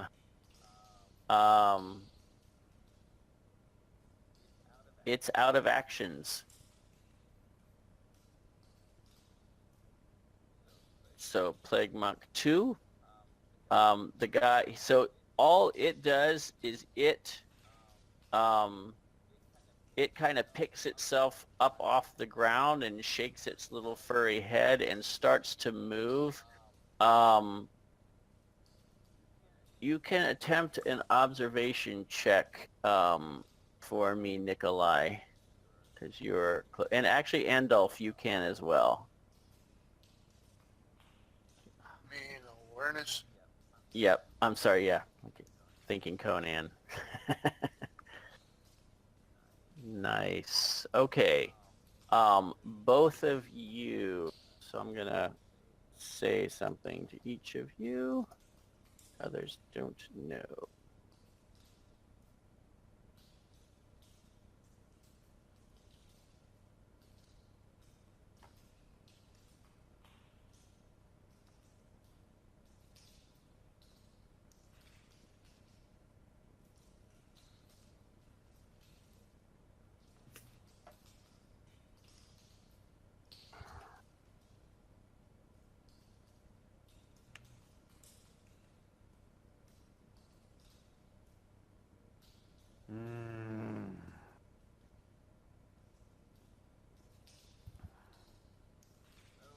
Okay. Eladio continues his dance of arterialness. Nikolai.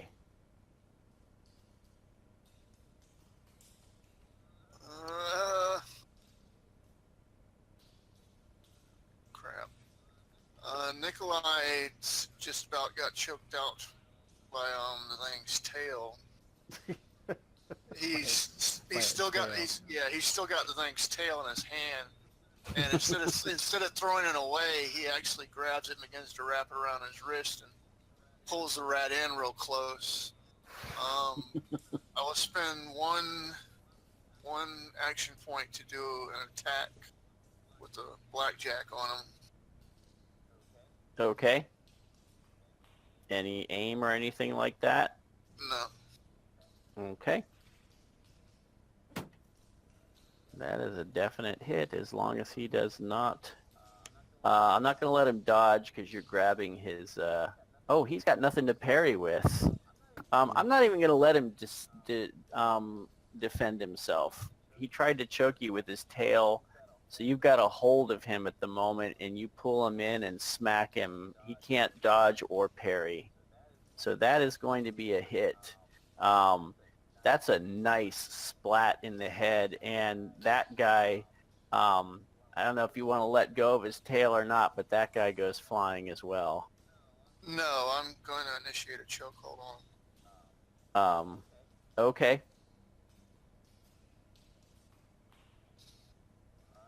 All right. You grab it in a chokehold. So let's see. You can make an athletics test.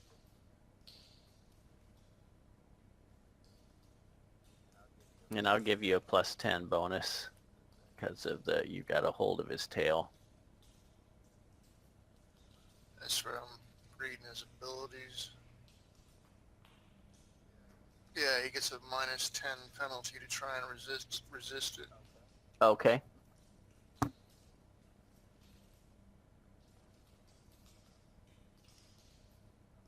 You crapper. Not quite. It's just a little bit confused in here. Like you grabbed hold of him, you punch him, but it's actually sagging down to the ground. Like you're trying to grab it by the around what you presume is the neck as close as you can, and it's actually kind of it seems like it's maybe trying to slip down under you. Lucius. Oh. All right. So that's a nice wrap up, a not so friendly embrace between those two, I take it. Yeah. They're like wrestling Okay. over there.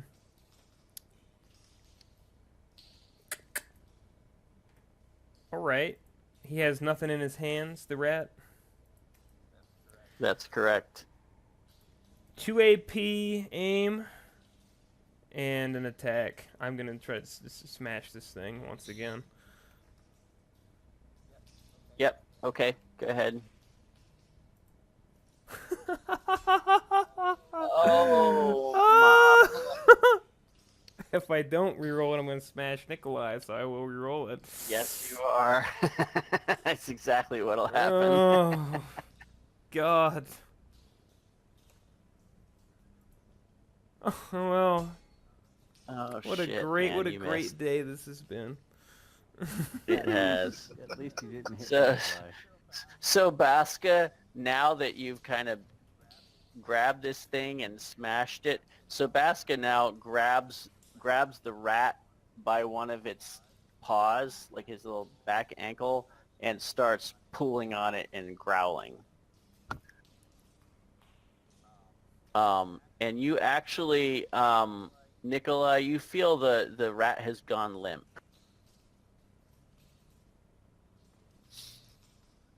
Quickly relinquish my grip and start backpedaling to standing up Yep. and try to scan the way ahead for signs of whatever the hell. Okay. Blah, blah, blah. You can make an awareness check with a 10. Penalty or bonus? Minus 10 penalty. Yeah. Minus 10 A penalty. 10 what? No. I see nothing. I You see see nothing. that? Yes, that's right, Schultz. All right. New round. This guy is, however, gone.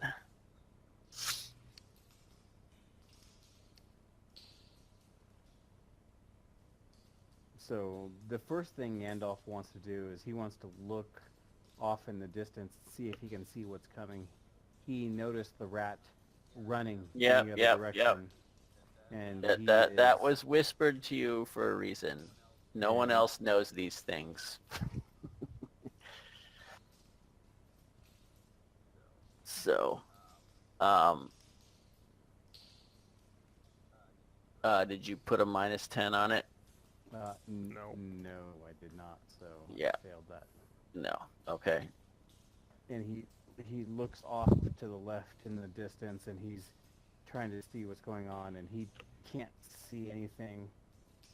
And so he closes his eyes and he focuses again, still with the animal fat in his hand. And he looks at this one over here. And he mutters some arcane words under his breath. And then he looks at the vile beast off in the distance. And he puts his hand out and says, Haruken!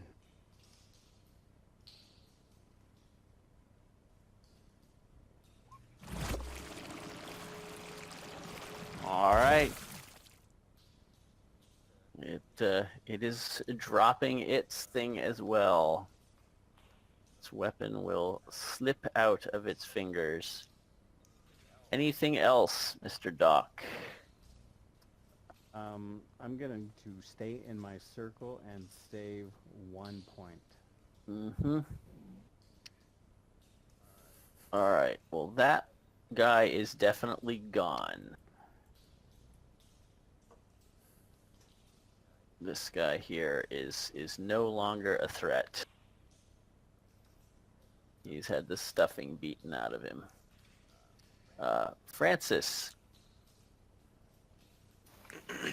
Okay. So, Francis, those actions that I saved, those are gone now, correct? Yes. Yeah, it's, Okay. it's all, you can't carry him over from round. So I will do a called shot on this guy right in front of him here. Okay. So that's -20. Though you could aim with your third action to give you +10, which would make it a net of -10. But then you have no actions left to defend yourself with if you need them. Right. So you said 2 actions per 20. Two actions to do the called shot. And Right. you could spend 1 to take aim. I'm just offering you Right. that as an option. You don't have to do it. Nope. So for called shot, it's -20. And then you get +10 if you aim. Right. -10. Right. But I'm not going to do all that because I would like to save 1. Okay. Ooh, that is a hit that cannot be stopped. All right. Fortunately, it's not that great a damage, but I'll take it. It's not, but Is your spear two-handed? He adds a 1d6 to it, doesn't it, for called shot? oh, you get to Alright. add 1 for called shot? Let me see. After successfully I striking, forget. refer to your CB and add a 1d6 fury die. Okay, there you go. So, all right, so that's 11, and roll another fury die. Oh my gosh. Well, actually, Well, melee Um, attacks do that as well, actually. So, that's weird. are you sure it doesn't mean that it adds an extra? I'm pretty sure because it says the same thing for melee attacks. Oh, refer to your combat. Your CB and add a 1d6 fury die. Yeah, so it is the same thing. I read that. Yeah, that's weird. Oh well. So it would be 11. Yeah. Okay.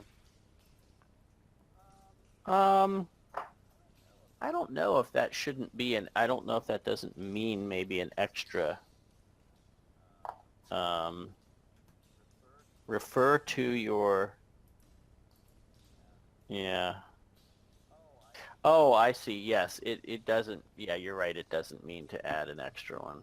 So, all right. So 11 it is. so you hit him. It definitely hurt him, but it wasn't an overpowering hit, unfortunately. You're Yeah, going well- to. Yeah. Well, I mean, Francis is over here. I think I've just been hurt. And as he's lunging his spear toward this Skaven directly in front of him.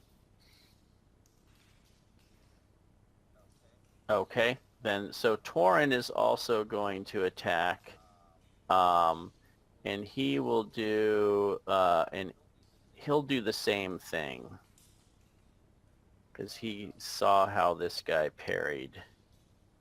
So he'll do his spear with a -20. Hope for the best. Nope, that would have been very nasty, but he missed. All right. So this Hello? guy. Hello. Yeah, that's my phone. Hold on just a second. This is Andolph. Can I help you? No, I'm fighting Skaven right now. Can I take a message?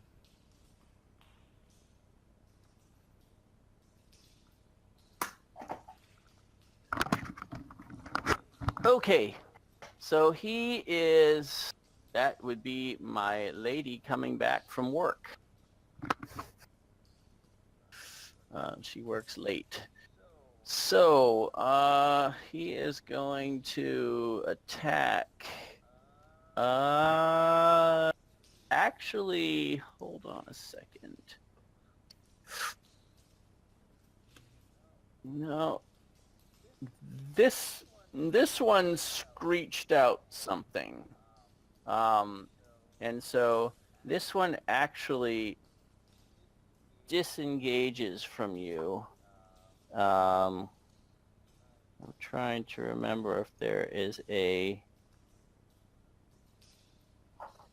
way to do that without Maneuver. It's Yeah. 2 action points. Maneuver 1 yard out of an engagement, avoiding all opportunity. Right. Yeah, it's going to use 2 to pull back, and then it's going to, that's 5,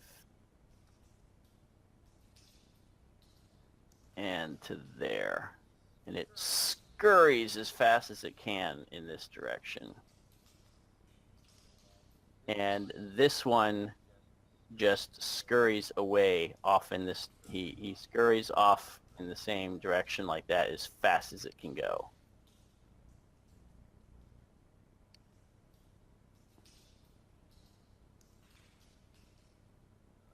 Eladio bleeds.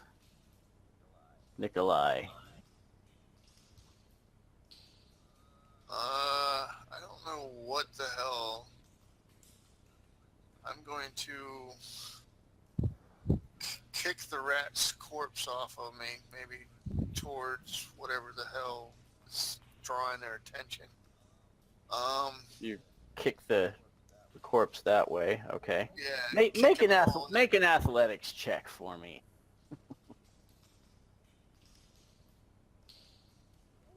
Ooh, nice. You boot kick that thing really far. Boom. Okay. It goes Kick him flying all. off. Goes flying off into the darkness. That way, if something's hungry, maybe it'll munch on it.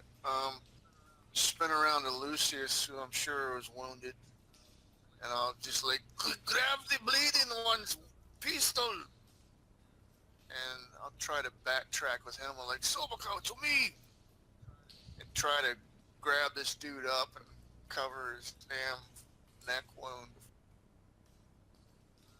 Try to regroup and basically get away from whatever the hell's coming this way. Okay. Lucius.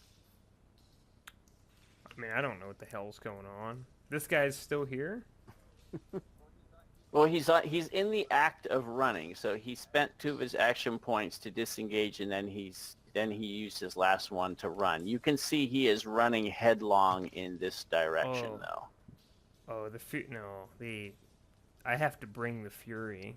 That's not gonna fly. Get him!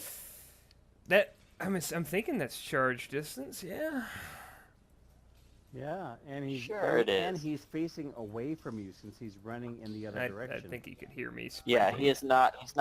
he is not gonna get to defend himself. In a moment, dwarf. And raise the hammer.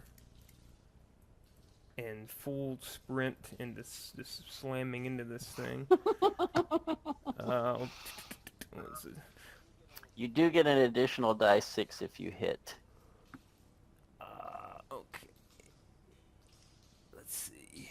build up speed. Yeah, did that. Yeah, you only need 3 meters to you only need 3 meters to get a charge, and you can do up to twice That's your my whole movement move to rate. do it So though, because I have to press charge then 3. attack. Okay, Yes. Yep. that's fine. No, then you successfully strike. So it's part of the charge is the attack. But you spend 2 whether you move 3 meters or twice your movement. Either way, it's 2 action points. Does this mean I could put an aim on this too? Probably not. I suppose it does. I think that's only for melee. I'll just go with the standard charge, because I may... I have a feeling I might want that extra point. Charge a distance equal to 2 times your movement rating. If you move at least 3 yards, and you gain, and if you hit it, then you gain an additional dice 6 fury. Yeah. Yeah, it's time to... I'm just going to do the charge and see what happens. Okay. Yeah, and I would say you have to have at least 3 yards to build up the momentum for a charge. You can't charge somebody that's 1 meter away. Yeah, that's what it says. Is if Yeah. you move at least 3 yards. Oh, that is a critical success. God, and I'm trying to remember. I think that adds an extra fury die when you get a critical. Oh. So you can add 2 fury dice, one from the charge, one from your critical hit. Wipe this thing out. That is 17. Jeez. 19. Is it Nope. 19? Nope, 17. 11. Oh, wait. Yeah, sorry. 9 No, plus no. 8, 17. I was looking at the 11. Sorry. 2. All right. That didn't kill it, but you smacked it very hard. Sebaska is just barking. We'll lick this guy's neck wound and make him better. All right. So Doc, we're back at the top of the order here. Having a horrible feeling that something might be coming, Andolf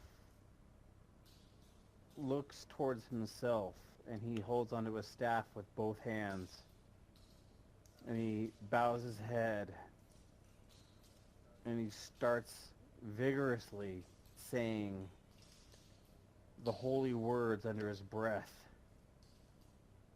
with the dripping of caves around him. He casts a spell.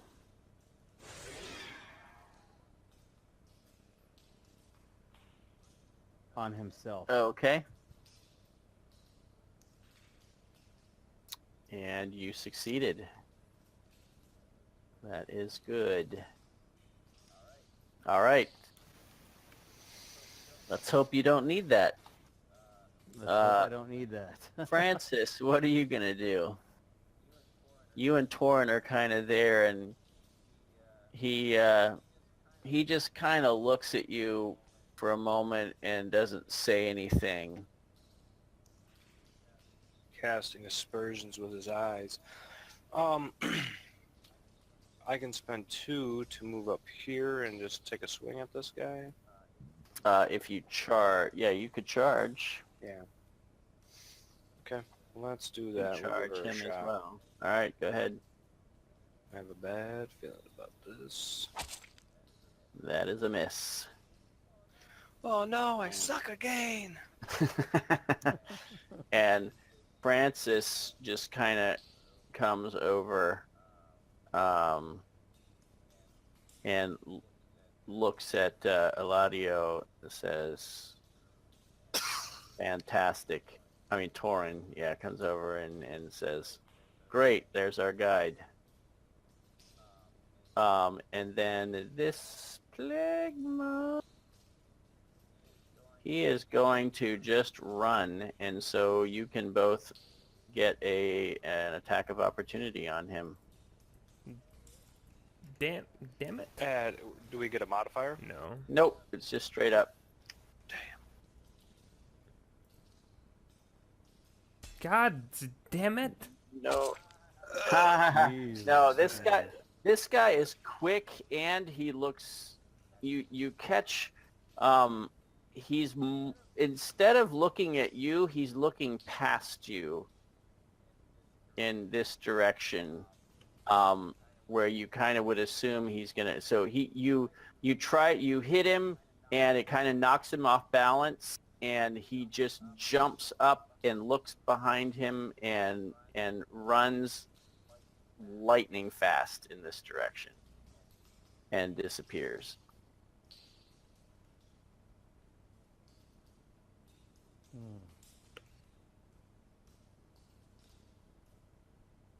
Can we make like an awareness check?